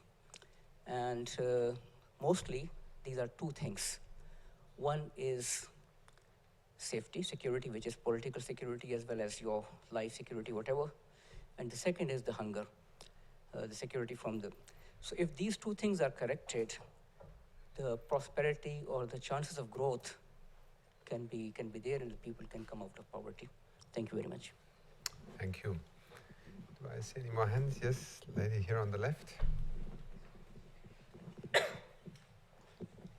Thank you. It's Jill Petrikowski from Oxford Biodiversity Institute. Just a very brief question to the Commission. Were you able to, or are you looking at actively the contribution of things like natural capital or access to environmental condition as amongst the non-monetary indicators that you put into the poverty indexes? One more, if not, yes. Hand over there, and then we'll wrap up for coffee. Thanks very much. Paul Dornan, Young Lives in the Department of International Development here at Oxford. Thanks very much. One thing I wanted to flag in reflecting on the real opportunity that these national reports that are being proposed seems to carry is around greater age disaggregation of poverty statistics, and particularly the how that might uncover the extent to which children are at a greater risk of income poverty in most countries. And I just would be very interested in any reflections about how that might align with possible policy agendas to tackle poverty by addressing a group that face a very high risk. Thank you very much. Colleagues, in order to allow Denise in a moment to take the next panel up, let me very briefly close this part of the panel by thanking our panelists and Sir Tony in particular for presenting the report. I think if there is two takeaways that I would suggest maybe in the next panel and then in the discussion we might also want to pursue further is clearly a great challenge is this challenge of accuracy. And methodologically, you ended your presentation, Sir Tony, with what in a sense became very much the subject of discussion here. But at the same time, I think we have also seen, and I think it was Robert who alluded to it, this notion of utility and relevance. So at what point does the totality of error not become necessarily something that undermines the value or the utility of this analysis? And I think therein lies something that you also addressed, Pali, and that we, I think, need to come to grips with, because maybe it is just that it creates legitimacy for certain decisions, or greater transparency. Maybe it is a tool for advocacy. And if I think of the $1 a day, never made any sense to me. I have lived in many developing nations. I've lived in many societies where even half of life is completely outside the monetary domain and is resource-based rather than measurable in simple. And I related to some of the things that you were saying. But it was an advocacy tool. Remember the $1 a day.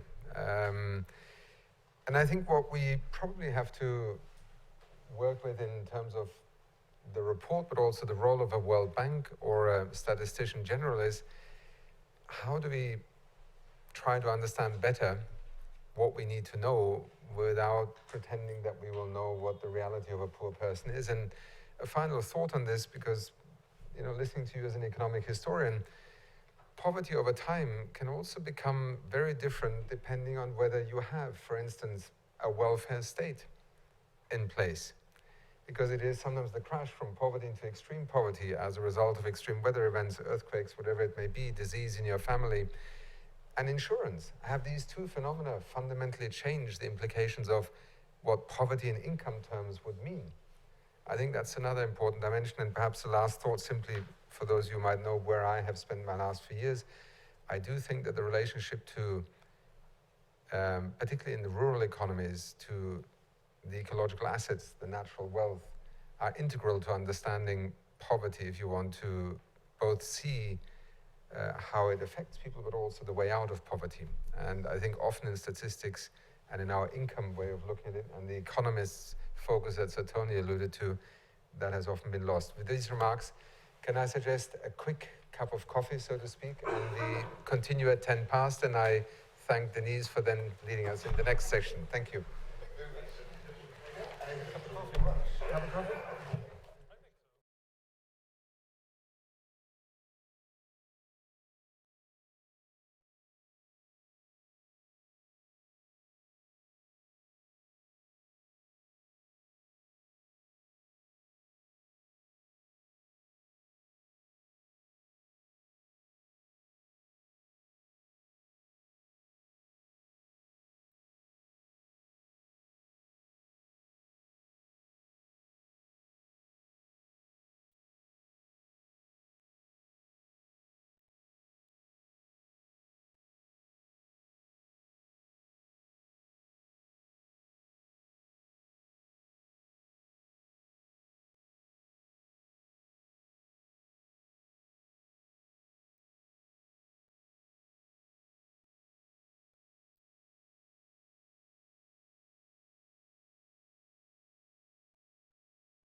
Right, I think we're all ready to start again. I apologise for eating into your very rich discussions over tea and coffee. I haven't been abandoned by my fellow panel, but the first speaker is going to be showing some PowerPoint, and so it makes sense for us to sit down and come up individually. So I should begin by introducing myself. I'm Denise Leavesley, and I'm the head of Green Templeton College here in Oxford. I think I probably have been asked to chair this session, though, because I'm a statistician and previously worked in the UN, and for many years was Director of Statistics at UNESCO, with responsibility for gathering the data relating to education, science, technology, culture, and communications across the world. First of all, I'd like to say a very great thank you for the invitation and congratulations to Tony and the Commission. I think Tony manages, as always, to strike an absolutely wonderful balance between a really careful analysis, recognising the limitations of our knowledge, with bold recommendations. I'm going to begin this afternoon's session with reading part of a message from the President of the Republic of Colombia, Juan Manuel Santos. He asked for this to be read at this meeting. Because of shortage of time, I'm not going to read all 4 pages, so I'm probably not appropriately recognising protocol, and I do apologise for that. We will post the whole of the message on the website. So I've done some editing of it, and I'm going to read what I judge to be the essential parts, and I hope that's okay. So from the President of the Republic of Colombia. Dear friends, in 2013, along with Professor Amartya Sen, I had the honour to support the launch of the Multidimensional Poverty Peer Network.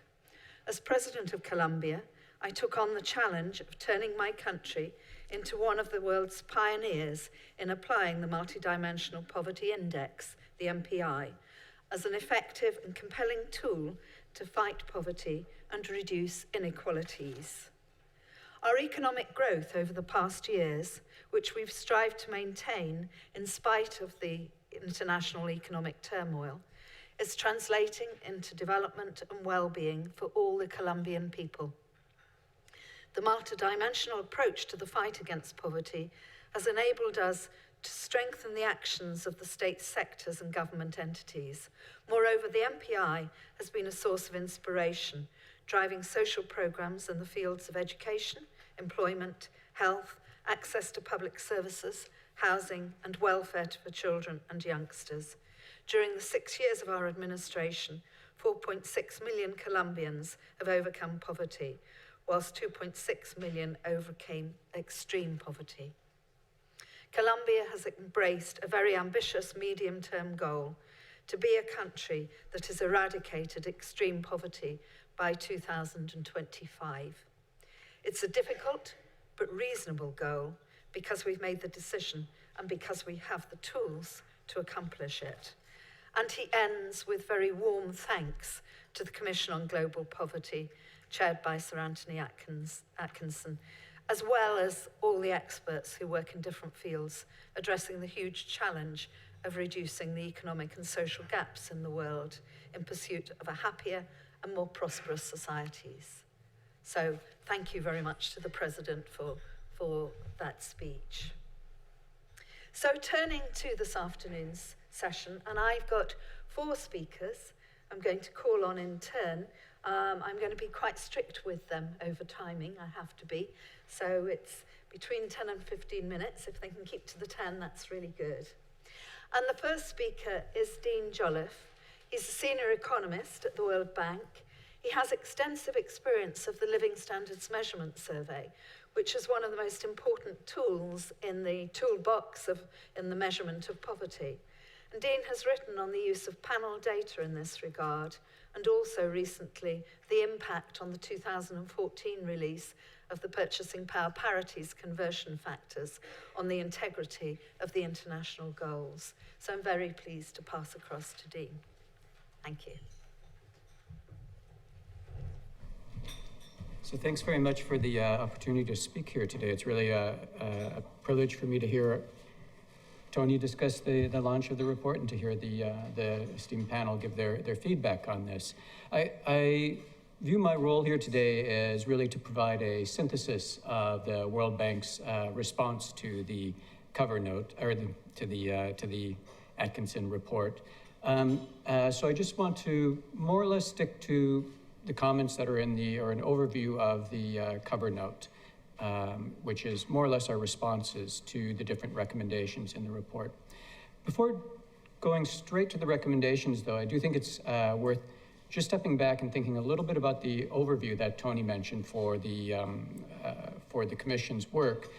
And a primary motivation on our side was this notion that the bank has announced this goal that one of our two main objectives is to aid in the elimination of extreme poverty by 2030. And the way that this is currently interpreted is bringing less than 3% of the world's population to living on less than $1.90 in terms of 2011 PPP adjusted dollar terms. And so the question that we struggled with is, how do we keep that value, that line, constant over time as we move towards 2030? So how do we account for differences in inflation rates in countries, and the fact also that spatial differences in prices across countries will be changing between now and 2030. Countries that are currently quite cheap to live in might be quite a bit more expensive by 2030. And our driving interest was that we didn't want to appear to be sort of fiddling with the numbers, I guess to use a non-technical term.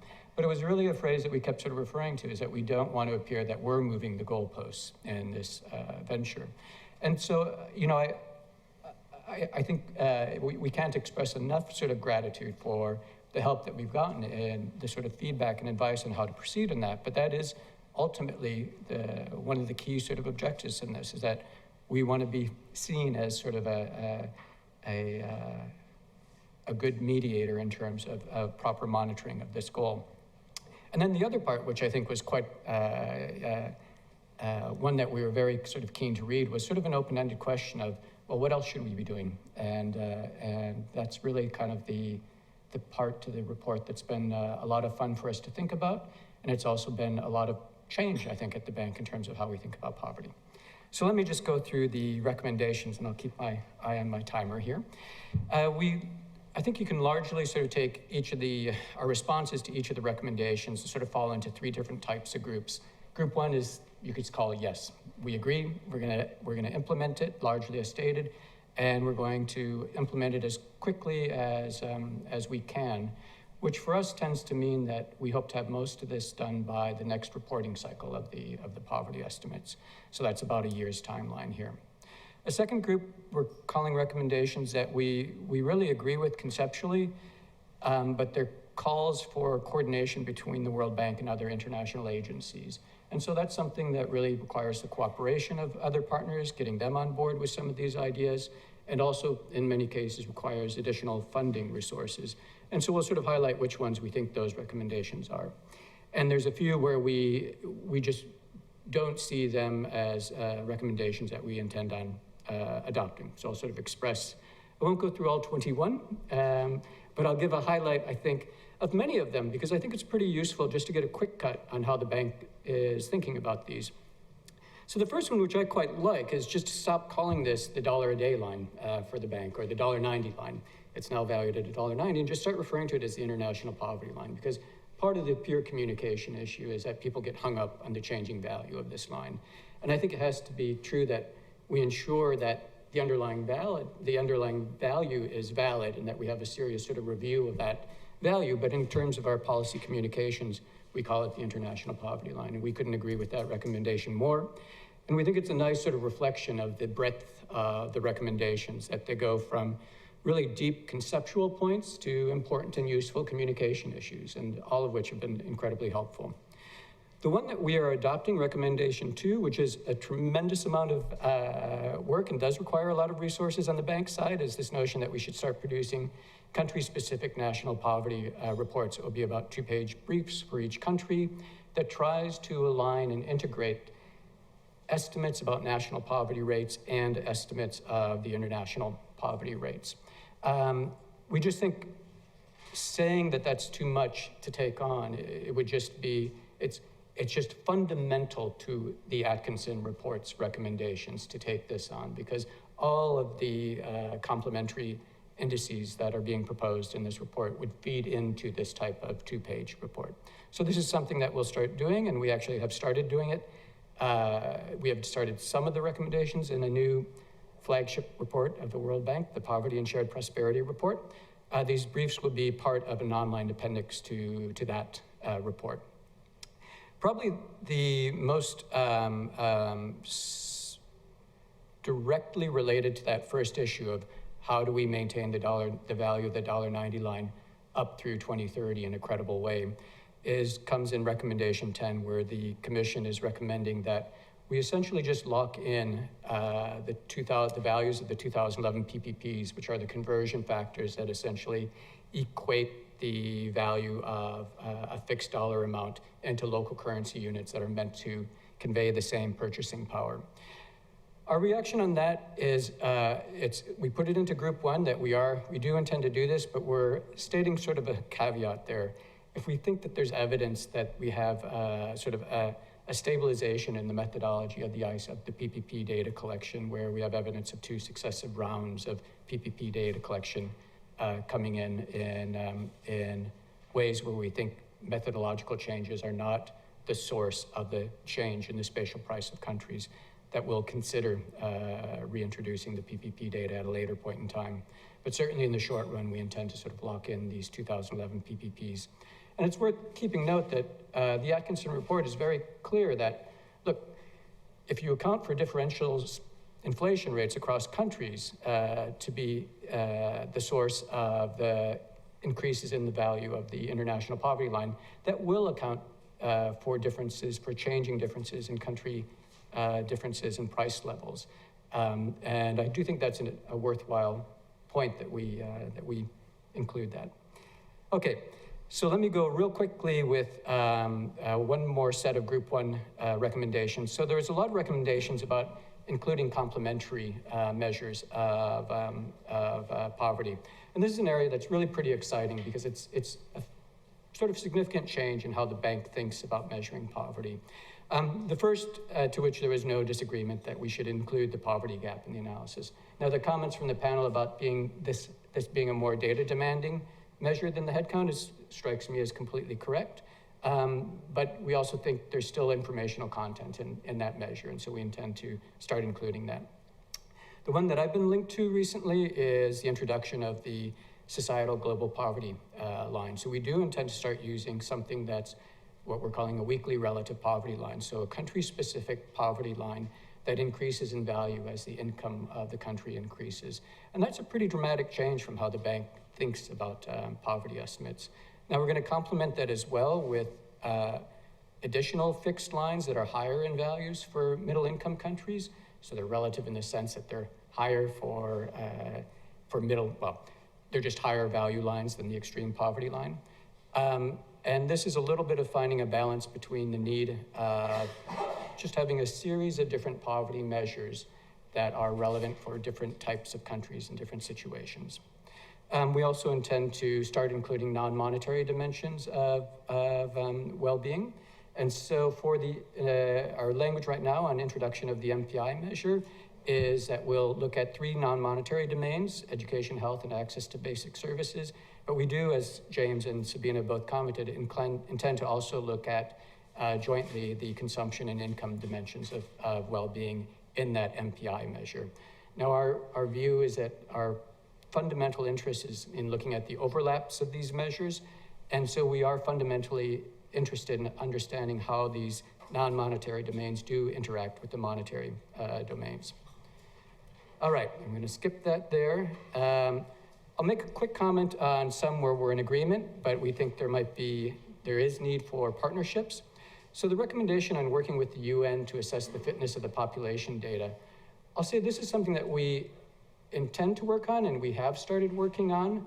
And I can state as a first step in this dimension, the World Bank is finally now, the World Bank is now documenting essentially the protocol that we have been using in terms of the selection of the population data, so that if you want to understand why in some cases we're using data from the UN World Population Projections, or why sometimes we're using country data, that's now a document that is in progress and will be posted up online. It's also going to be a document that will talk about post-census enumeration adjustments, so that will be something about the Commission's comment about trying to learn more about the missing populations in our work. And I would also say, I think at the bank there's a fair amount of interest in developing research on non-response, which is also trying to get a better understanding of missing populations. All right, let me check my timer there, which just locked out on me, but I'm pretty sure I'm near the end of my time. So let me just, okay, great, thank you. So let me just comment, there's also a comment about trying to set up the bank taking a leading role in establishing guidelines for the measurement of total consumption. I'll just say this is something that I think will take, makes tremendous amount of sense. I think it will take time, but as evidence that we take it seriously, we are engaged with FAO now, and we have a committee set up for establishing guidelines for the measurement of food consumption data. And so that's a committee that I'm a member of and will be going to participate in the next couple of days. But that is something that will be regularly meeting, and the idea of these is that we develop written documents that propose sort of guidelines for countries to be using in terms of trying to bring a little bit of harmonization to some of the instruments in ways that we think make sense. All right, I'm going to just to stay a little bit on time here. Maybe I will just comment and just say that. So I think I'd like to sort of emphasize that there have been several committees that have already been established to try to start for the purpose of implementing the Category 1 recommendations. In fact, as a personal note, I'm serving on 4 of those committees. Oops, that's my timer. And so I want to convey what's been very exciting for me is to see both the seriousness with which I think the bank has taken these recommendations and the speed with which we've been willing to make some important decisions and to make some important changes. Within an organization like many large institutions, there's going to be lots of competing views about how to implement these different decisions, and they're all very reasonable, differing views. And so to find consensus on these things takes a lot of effort and a lot of sort of will of management. And I think it's really speaks to the quality of the Commission's report, that there's been that motivation and that desire to make sure that we adopt these recommendations, both in a way that's sort of serious to the intent of them, but in a way that also is helpful to the countries that we're ultimately serving with the poverty measures. And I'll just end with this comment that I think is being stated by really many of the teachers here, but I think also for many of the people on the ground interacting with national stats offices, that this report will really help guide many poverty economists in terms of thinking about poverty measurement for many years to come. So we really are express a great amount of gratitude to Tony and to the Commission for the fine report. Thank you.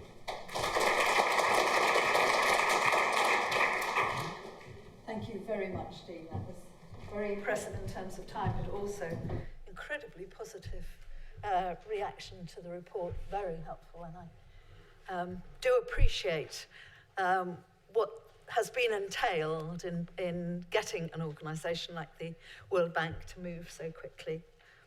I guess that your full list will be available to us at some point, so thank you.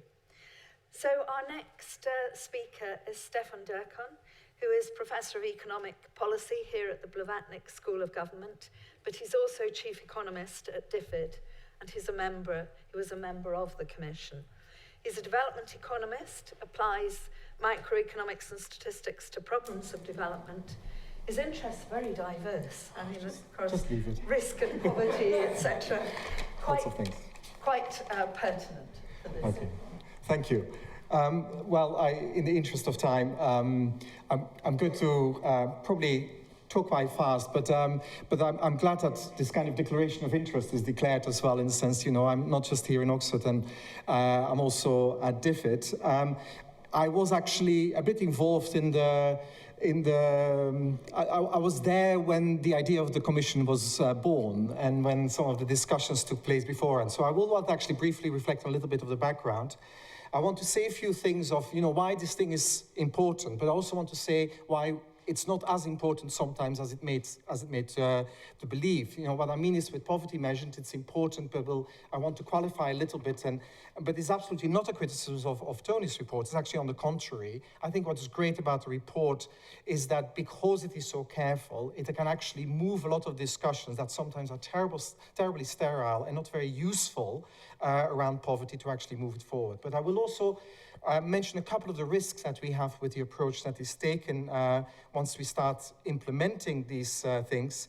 And then I'm going to express two regrets with some of the things that World Bank is not quite as enthusiastic about, and then one thing that makes me cross, and that's what I will end with, to actually keep on going. I should be very careful, and maybe you should help stop me, because even just today I was told by someone that I clearly never took the Foreign Office diplomacy course. So, and I know this is live stream, so it's going to get me a little bit in trouble, but it's all in the spirit of constructive criticism. So there's a little bit here in the background, you know, and it is important to actually understand why we have this thing now. And you know, those of you who were closely following what was going on when, and I can't remember exactly, but was it February or March, when the new ICP was being released, and that actually, you know, many of us knew, this is messy, because this would be a mess if we are very blindly just updating what we're doing, and this is quite messy. And indeed, I was in touch with my role in DFID with people in the World Bank, and like, I knew the next day it would be released, and it would be a press release. And I do remember frantic phone calls I was making with the chief economist of the World Bank and say, isn't this a risk? Is there something here, a bit of a problem potentially? And, you know, he kind of agreed. And so one of the things that he proposed, because, you know, there are some very, let's say, influential, extremely highly regarded academic personalities in these debates that have had a habit of going into blocks, very much attacking each other at a very personal way. Now, if you want to be careful with something that is important, say in the context of the SDGs and all the kind of monitoring of what's happening in poverty, do you want to create just a lot of noise, or do you actually want to be very constructive? So the idea came, let's have initially a small meeting with a number of people. Let's actually talk about this, and let's see, are there ways we can get out of this? Now, this has been an interesting meeting, and I will be very careful not to name any names, but some people will probably know the names I'm thinking of. But also, you know, this was, and I think Dean was probably the only other person in the room that was in that meeting. Let's say colorful language was used that I never thought great thinkers would ever use when they're talking with each other. And this was passion, and it's a really passionate debate of how we should be doing these things or not. And actually, Dean was the voice of reason, or basically he was the get out of jail free card, because actually, at least there was a consensus at the end of it that the way that some of the things were updated, actually there were various ways of doing it, and indeed, as the report reflects, there was actually a almost coincidental coming together of different ways of looking at the problem that are reasonable to say, well, actually, this whole activity about poverty measurement on the global level, it doesn't have to come unstuck simply as a kind of a big methodological battle, but please, let's bring some reason in this whole debate. And the idea for the Commission was, how can we bring authority and reason in this whole thing? And this is, of course, why Sir Tony was thought of as someone would, everybody that would have been involved in this would respect, but at the same time, and I will come back to that at the end, would not just bring a voice of reason and nuance to it, but also a voice of independence in some things that have become very politicized and extremely difficult to deal with in the international community. So I can say more over coffee afterwards if you want to know the details. But it is something that has got a lot of passion, you know, including from a lot of the thinkers that are involved and have spent their life trying to measure standard of living. So it's very important to actually get these things right. And why is there so much passion? Because poverty measurement matters. It matters in a very important way, even if it's difficult. And that's actually the thing what the report is really good at. This is difficult to do it properly in a way that people can agree with, but it matters. And why it matters? Well, I know this working in a policy environment. You know, I only get literally the lift up to the 6th floor to talk to my ministers. Usually it is the coincidence if they go up. And they want to know what's happening in Africa. Is poverty coming down or going up? And they expect me to be able to give an answer. And I can't say on the one hand or on the other hand, as Bob was doing. I have to actually say something and have to talk to them and have to get them. But it goes beyond that because, you know, however careful and nuanced we want to do poverty measurement, in the end, and I experienced this at first hand, it's always that headcount number is the one that suddenly gets the most important thing. I was involved in Ethiopia. This is the first time I got involved in measuring poverty very carefully, and this was in Ethiopia, the first measure of poverty in 1996 we were trying to do. There was a measure that was done in 92-93, which was actually the baseline for the MDGs, and a particular person, is not anymore in the World Bank, did it, but I know he told me he dreamt it up in the Hilton Hotel in Addis Ababa, although it became the baseline for the MDGs, and as a result, of course, this was an incredibly high number. Ethiopia in the 1990s had the fastest reduction in the MDGs ever, because they had picked 80%, which is, in most reasonable measurement, a bit hard to achieve using these kind of methods. So we measured it, and yeah, by 1996, it was actually 45% with the cost of basic needs measure. And of course, we had created the biggest reduction in poverty seen in Africa in the 1990s. But it's important because I was worried then, in the kind of spirit of some of the people saying it, is that, you know, look, that headcount figure, surely that's not the most important thing that we try to measure. We try to do, as Sabina was referring to, these profiles, as the report is arguing, tell you a little bit who are they, where are they, what are they doing, what's going on. That's far more important. So I tried in my 1996 report putting the headcount measure in footnote in chapter 6 somewhere hidden, and I tried to hide it. It's the only thing ever being quoted in any policy document ever of my 140-page document on poverty in Ethiopia. It is important in this whole context, because then people end up using it. It's maybe not used for aid allocation, but I know in DFID it is part of the aid allocation discussions that we have. It's also part of the accountability process, and that's maybe why it's very important. It's part of accountability. Before having a global poverty measured, we would have actually got away with all kinds of things, and I'll tell you a very concrete thing. You know, we like to tell the story, including in my organization, that aid is really instrumental in bringing poverty down. But if we hadn't had global poverty measures, we wouldn't have been taken held to account that actually the biggest poverty reduction happened in China, where actually aid played virtually no role. And that actually is very important, because we need to keep on thinking in the spirit of what Professor Bliss was saying earlier. What are these drivers behind it? And it's not just about simply the story. There's a lot of poverty we give aid. Surely that must be the one that's bringing it down if it's happening. So it creates accountability important. But it's not so important for the same reason. Poverty in China was brought down without measuring poverty. Poverty in Europe was brought down without actually having poverty measurement. So we should be very careful that we don't conflate measuring and solving. This is again in the spirit also what maybe Professor Bliss was saying.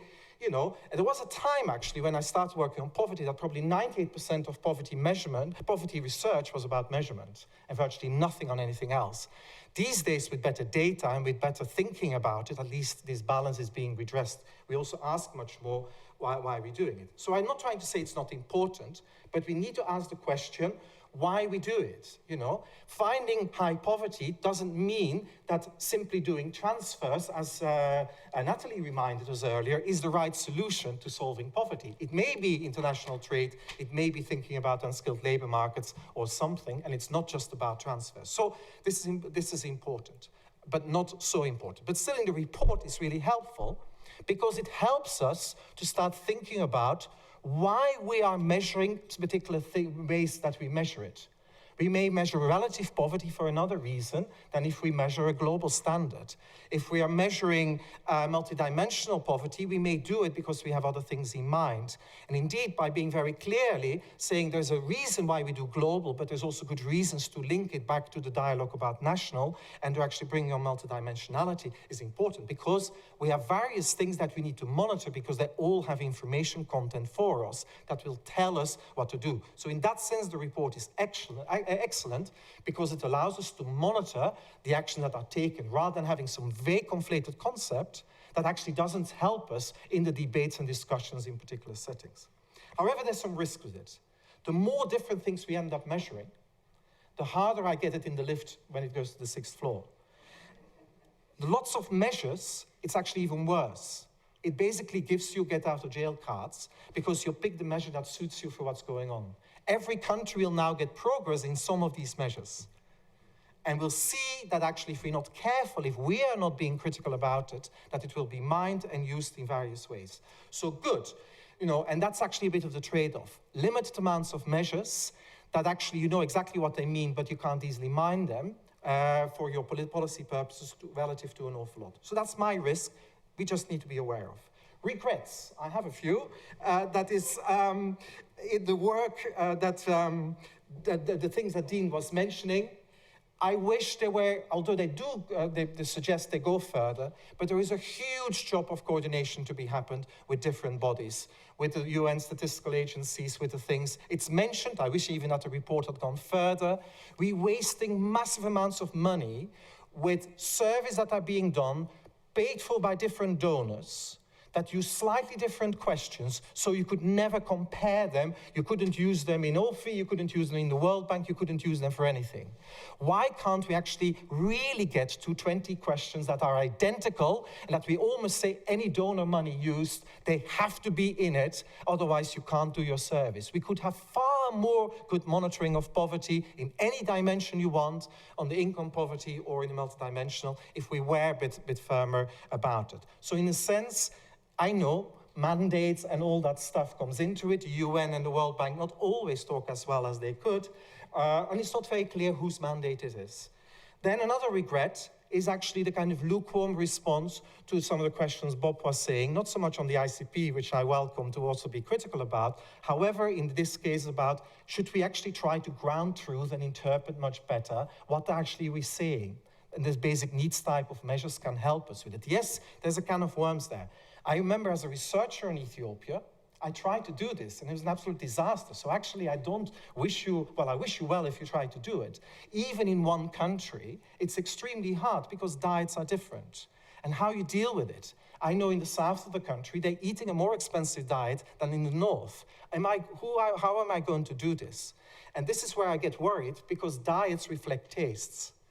Housing in London reflects taste as well. How am I going to actually say, if I want to afford, as Bob's example was, a house of the quality of London in Addis Ababa, I'm paying an incredible amount of sum of money that no statistical agency will ever collect you the data on. So you're getting all kinds of risks that actually what seems to be an objective basic needs measure turns into a relative poverty measure, and so on. In fact, the old research, which is a critique by Martin Revallion on Thorbecke's work a long time ago, is always still a bit of a problem in this kind of approach. Having said that, there are places we can do it, and this is where I regret that it's not taken forward. In fact, I do remember writing a check on behalf of DFID for World Bank research to do it, and actually I should remember one member of the Commission who's not anymore in the World Bank has never delivered a paper on it, and so we'll follow up. If he's listening, he'll know who he is. But it's actually the following.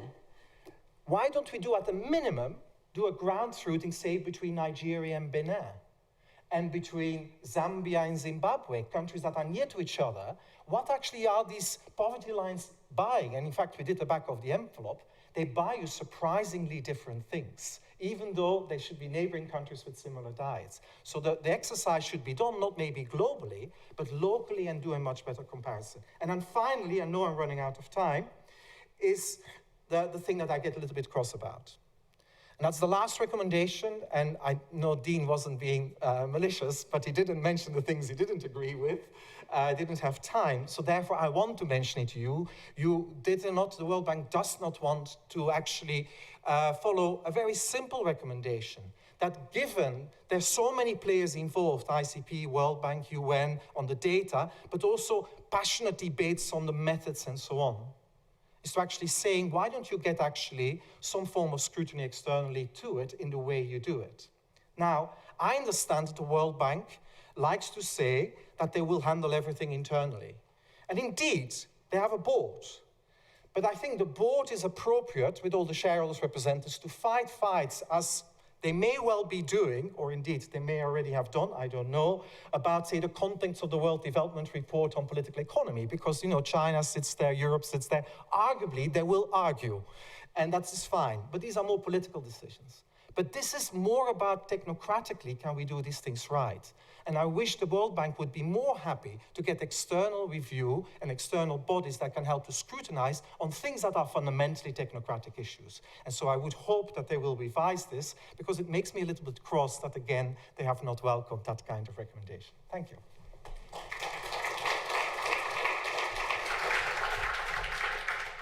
Stefan, thank you very much. That was fantastic. I think we could have many days of discussion on the issues you raised. Our next speaker is Mahika Chatterjee. Mahika is a doctoral candidate here in Oxford, actually a student in my college, so I'm really pleased to welcome Mahika. And her work in the Oxford Poverty and Human Development Initiative has involved the computational analysis of data for the Global Multidimensional Poverty Index. So over to you, Mahika. Following the release of Sir Tony Atkinson's book, Inequality, last year, I came across a number of his interviews. I was struck by the air of optimism that was common to most of them. An interview quoted him as follows: "The world faces great problems, but collectively, we are not helpless in the face of forces outside our control."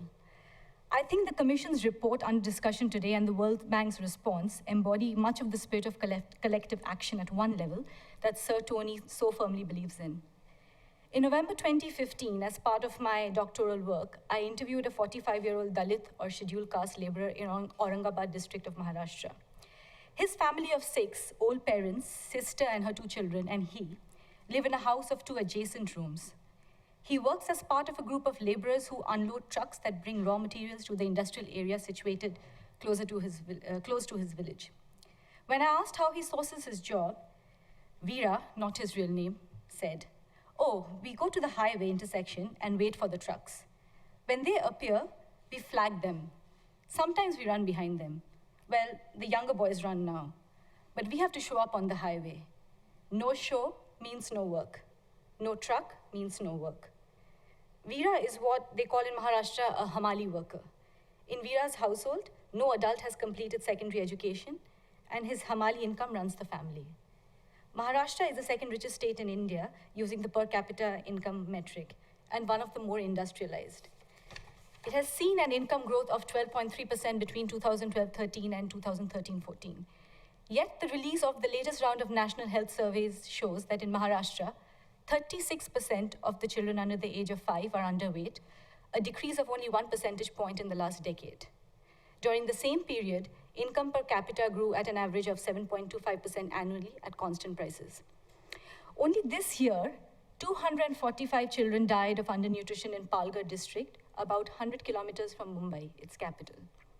It saw 116 farmer suicides, or I should change that wording. It saw 116 farmers commit suicide between January and March, the first 3 months alone of this year. A household with an underweight child is clearly deprived, but its suffering is compounded if it simultaneously has no adult with little to no illiteracy and a precarious mode of self-employment in any sector of the economy, much like Veera. There are 2 points I want to make. The first relates to the adoption of a multidimensional non-poverty measure based on the counting approach.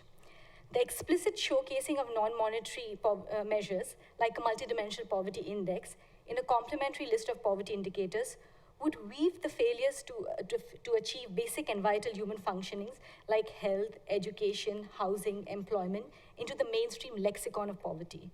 Poverty is widely recognized as multidimensional in policy rhetoric. Yet, most government reports and policy analysis place deprivation in these basic human functionings only second to monetary conceptions of poverty.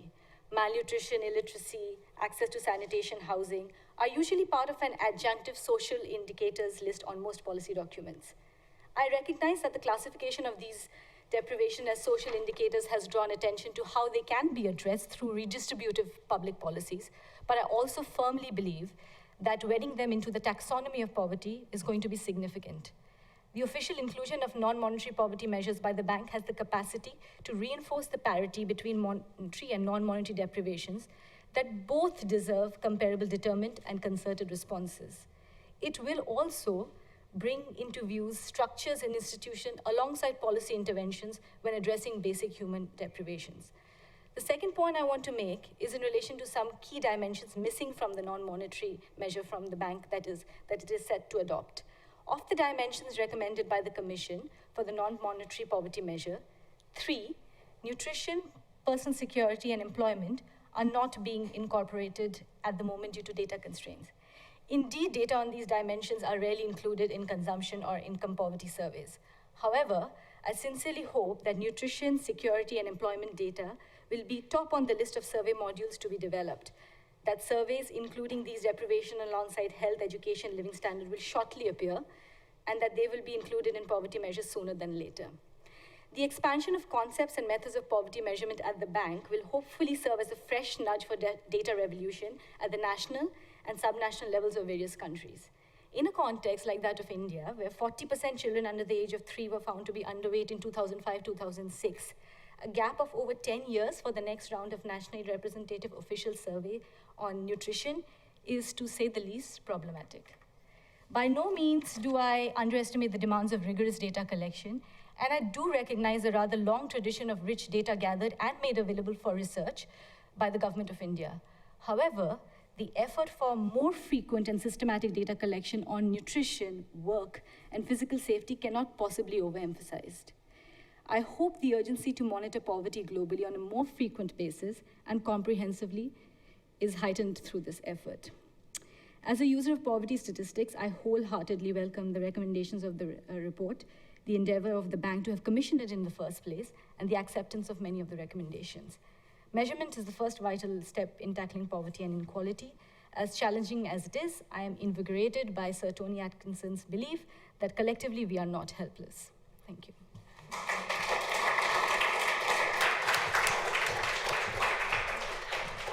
Thank you very much, Radhika. You brought us back down to the really important issues. And now we turn to Duncan Green, who is the Senior Strategic Advisor for Oxfam GB. And I think a somewhat different perspective, really about sort of empowerment of the public. Yeah, I'll try. Right. Okay. So Duncan wrote a very important book on From Poverty to Power, How Active Citizens and Effective States Can Change the World. Okay, thanks very much. And thanks to those who remain. Which brings us to Brexit. I was reading an account of a Brexit meeting in the run-up to the referendum on the way here, and somebody, an economist stood up and said, if we vote to Brexit, then GDP will fall by 2%. And a voice from the audience said, that's your GDP, not ours. Okay? And I've been thinking about that in the context of this meeting, because I am a representative of the great innumerate masses, okay? I'm not a statistician. I did physics a long time ago, but I certainly couldn't do it now, down the road here. And there's if you stand outside the statistical UN poverty measuring community, things look a bit different. So I want to welcome some things from Oxfam's point of view. I think the step forward on gender is great, and the willingness of the bank to engage on gender disaggregation. One of my crusades in Oxfam is to stop Oxfam saying in the same document 70% of the world's poor are women, and we have no disaggregated data on poverty. It's a shockingly common conflation in NGO documents. So great if you could help us get over that. Partial step forward on multidimensional issues. I think, yeah, it's the discussion about how Tony's brilliant at bringing the bank as far as the bank is capable of going at any one time. I get that sounds absolutely credible. But there are some gaps here, and I'll talk a bit about the gap. One of the things that the Brexit comment brought home to me was that there is a tension between measurability and meaning for people, for poor people in particular. I still think that Voices of the Poor, 20 years old now, is way ahead of this discussion. Voices of the Poor showed what poverty actually means to poor people, and it's not just add health, education, water and sanitation to income. It's shame, humiliation, relationships, being able to bury your relatives with dignity. It's a whole bunch of other stuff which is really hard to measure. So you either sacrifice or think very hard about the measurability bit, or you sacrifice the meaning bit. And it still seems to me that compared to Voices of the Poor, we are sacrificing a lot of the meaning of poverty to poor people, and I regret that. Who's it for? Who is this exercise, this massive global measurement process for? There's somebody wrote on my blog a few years ago, who is the illusory we? We always say we must do this, we must do that. And there's this illusory we which floats around these documents, you know, Oxfam documents included. It still feels to me like the primary we here is global. The primary we here is aid donors and northern governments and the multilaterals, in a situation where they are becoming less and less important compared to national, compared to what's going on within countries where more and more resources are raised domestically, spent domestically, and decisions are made domestically. So I think that links to the first point. If we're actually going to reflect that shift from the global to the local, then the statistics have to move faster along the same trail. Oxfam's had a go at this. In Scotland, we actually organised focus groups of Scottish people and said, what do you value in your life? What is your definition of the good life?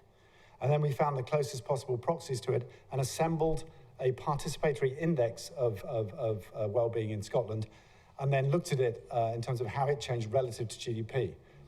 From Oxfam's point of view, it was a disaster in that it showed that things were getting better, which obviously for an NGO is awful news. Completely messes up your campaign. But the exercise was really interesting. We're trying to do it in several other countries, and it shows how much further we can go than just ramming in a couple of other indicators into our overall picture. I should end on some rather than whinging, which obviously is the NGO speciality. One of the things which actually I really liked was how well it's written. I know we're not supposed to talk about that, but actually, I worked for DFID for a while, a long time ago, and one of the things that struck me was how much better civil servants write than normal mortals on a good day. And this is written like by a top civil servant. It's incredibly crisp, incredibly clear, and I hope that that means it's going to live on very long time and will be the basic primer on this kind of stuff. So thank you for that. It's so rare to be able to say it's really well written in the development business. So thank you for that in particular. Thanks.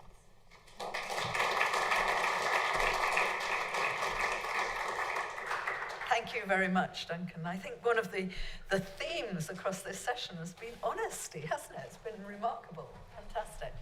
So we've got about 10 minutes for comments or questions, discussion, and I welcome, please, if you could introduce yourselves before you make a comment, please.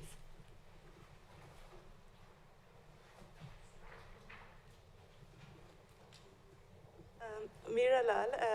I am an obstetrician and gynecologist, but I have done doctoral studies on physical, mental, and social health following my membership, because I felt I could reach my patients just by the membership. And that's why this study today and all the speakers, lectures, or discussions have been extremely interesting. And I must thank Sir Tony for producing this document. It is honest, and I feel it is giving a lot, and the deficiencies have also been mentioned along with the successes, which I found very, very honest. I've been to several meetings last year, 10 meetings worldwide. I go to India, I've been to China, Europe, of course, and I teach the aspect which patients need, which is not only the physical aspect, but also the mental and social aspect. So when one is giving funding for looking after, one must, I feel, look at the statistical output along with the individualization of the patient, and what the patient wants and the community wants is very important. Everyone is doing a massive job going to different countries, but the cultural values of these patients are very important when you give them any research or look into their problems. And I wanted to ask the lady from Mumbai, I have been there as well. In what language and what way did you assess the patients you're talking about? Because I think you did the individualization along with the statistical numbers, I feel. So the data I spoke of was mostly an interview, and I spoke to them in Hindi because they do speak Hindi, and I'm from India and I speak Hindi, so I was able to communicate with them in Hindi. And they also, I understand Marathi after having spent 10 months there, slightly, so just, conversationally. So that's right. Yeah, I must really say that you did very well because I went to Calcutta, Delhi, and Mumbai, and I had to use different languages. Luckily, I know them.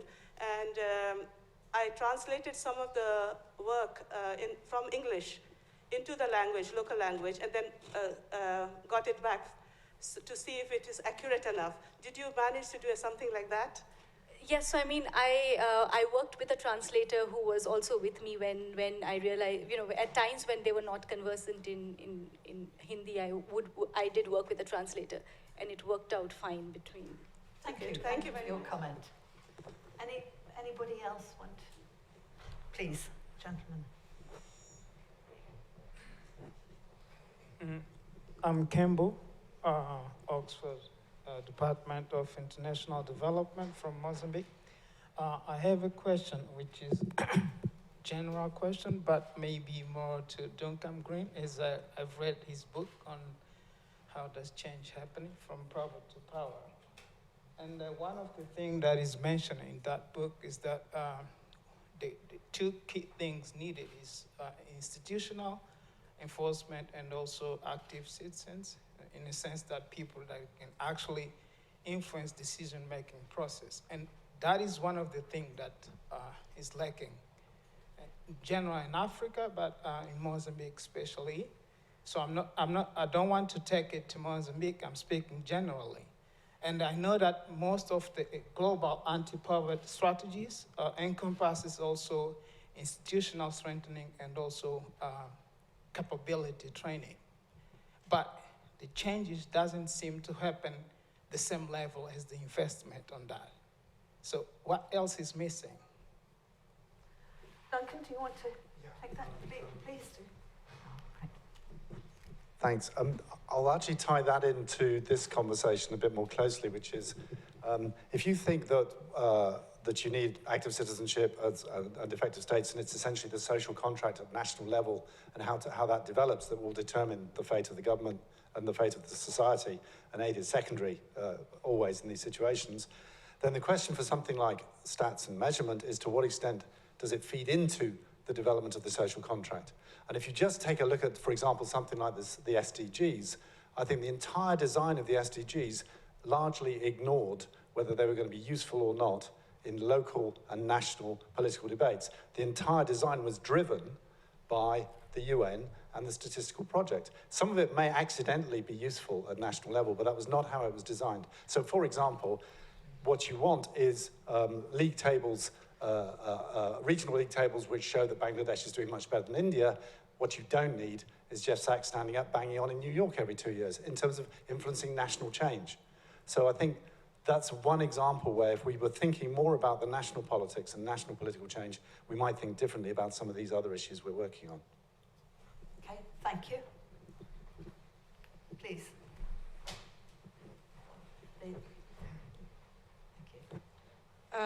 Hi, my name is Erika Raskan from Panelists University. I had the opportunity to work in a ministry at the World Bank too, and now as an academic on poverty measurement, and also with direct contact with governments and National Statistics Office. And in the last 16 years, I'm not so old, I have just realized that there's a lot of problem with the communication of uncertainty in terms of our estimates of poverty. And I think with the time I have been trying to explain to policymakers why it's important to, to consider a standard error or to consider, how uncertain is a poverty measurement. But at the end of the day, it's also very difficult to tell them how to do policy making based on this uncertainty of estimates. And till now, I don't have the answer about how to start this communication between academics, policymakers, and other people that are interested in poverty measurement in order to start creating a discussion about, ranking of poverty measurements and geographic dispersion of poverty across countries and within countries, considering the uncertainty of estimates. Okay, thank you. I don't know if anybody wanted to respond to that issue. Is it on this topic or not? Nobody want to respond particularly to that. Maybe we will after a discussion. Yeah. The Bank of England, of course, with this inflation forecast, there's a sort of range of estimates and errors. I think could be useful for policymakers. We can do a similar thing for any other statistic. And I think it feeds into what Tony was talking about in terms of total survey error, total error, sorry. I've still got the old terminology, the total error. So it feeds into that. Yes, Dean, did you want to? Yes, I'll just give a quick comment back on communication about error. I mean, I do think that's a really challenging dimension of sort of policy communications, but it's not impossible. And typically with, especially with NSO officers, where they're very aware of when their population estimates differ from WPP estimates, they understand then that has a direct implication in terms of the poverty counts of people. And I think you start to walk through some of the major sources of the non-sampling error and talk about the magnitudes of these things. I guess I'll just comment that on Tony's recommendation that we talk more about total error. I think the bank is starting that process. So I think we have 2 publications out that have spent a lot of time talking about non-sampling error in these things, and I think we need to do more of that type of work as well. Thank you. And then I've got the gentleman at the back. Paddy Coulter, I work in communications for OPHI. And this isn't just, I think, a question on communication. I was very struck. I thought that last panel was brilliant, by the way. But there was something which I'm struggling with.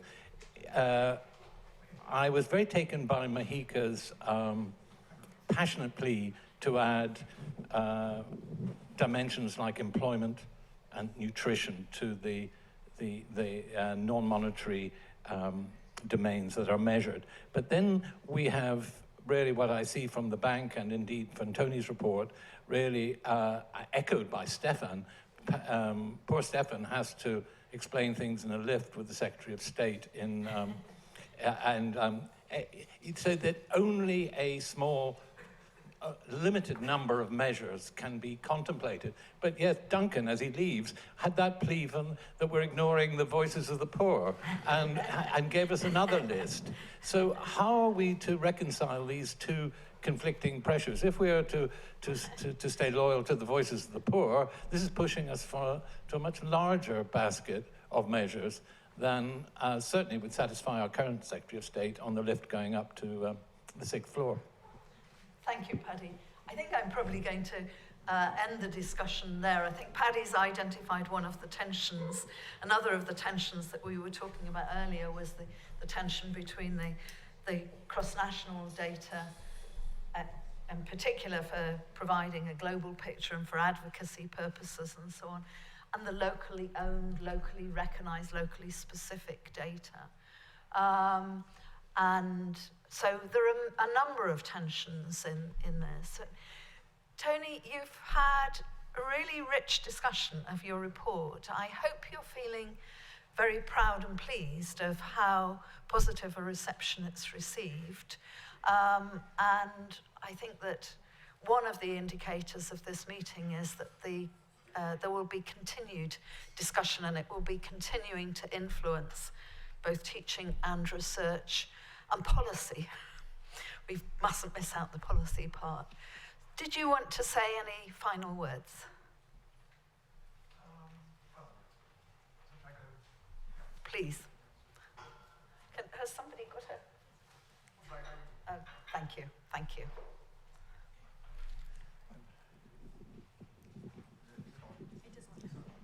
Actually, I think I'll Do you want to sit down here? Yeah, I think that's... So. No problem. Right, it's fine. Yep, thanks. my unsteadiness is not entirely due to the kind comments you all made. So I'm afraid it's a more fundamental cause. Anyway, thank you very much indeed for a very, very interesting discussion. And I made a list of, well, many things, but I'll just pick up 5 things, which is just literally sort of bullet points. First of all, geography. I think I certainly underplayed the role of geography, and as the South African case was brought out, that's what, for most politicians in most political systems, is the starting point. Related to that is a second thing, which is the environmental issue, natural wealth. And again, I feel that's absolutely right. I think it would have required probably at least another 6 months to a year to have done a proper job on that. But I'm very conscious of the fact that the challenge of environmental issues of climate change are at least as pressing as those of global poverty. And equally that it's very important in determining some of the, well, particularly local things that you just referred to. The third is child poverty, which I didn't mention, but I would have done. So I should have done. There is in the report quite a lot about that. And it remains very dear to my heart. The fourth one, related in a sense, is the reference to the welfare state. And I think that is indeed an important part of the context. It's also an important part of an issue which we haven't touched on very much, which is the relationship between sort of different cultural approaches to poverty and the role, for example, of issues like the role of the state, the role of the family, the role of the community, in the interpretation of the kind of indicators that we looked at. I should also say that I think it was, I've forgotten now, I think it was Stefan may have said that we got poverty down in Europe without statistics. I think that's entirely true, actually. I think the statistics on poverty in Victorian England were actually very important in driving old age pensions and other things. So, I mean, I think it's a good example, actually, of how statistics really did have an impact. But also, it's an example of the poverty studies, which were, of course, different from what we do today. They were very different in a very important sense, which is they were actually much more locally community-based. They weren't saying we've got a sample of 10,000 households. We knew a lot about the context of that. And so I think it again comes back to this issue of geography. And then finally, the external scrutiny. I'm afraid, Dean, that's the one thing I do really disagree with you about. I think that if one thinks about the evolution of the World Bank as an institution, it's probably intentionally, I'm not sure, but it's drifted into becoming a statistical agency, as well as what other things it does. And that with that comes certain responsibilities. And I think that some kind of external scrutiny is necessary in any statistical agency, and independence is equally important. So I think that I would like to see that. I shall perhaps end by saying this is not a job application. Thank you very much. Thank you very much, Tony. I don't think we did take it from that.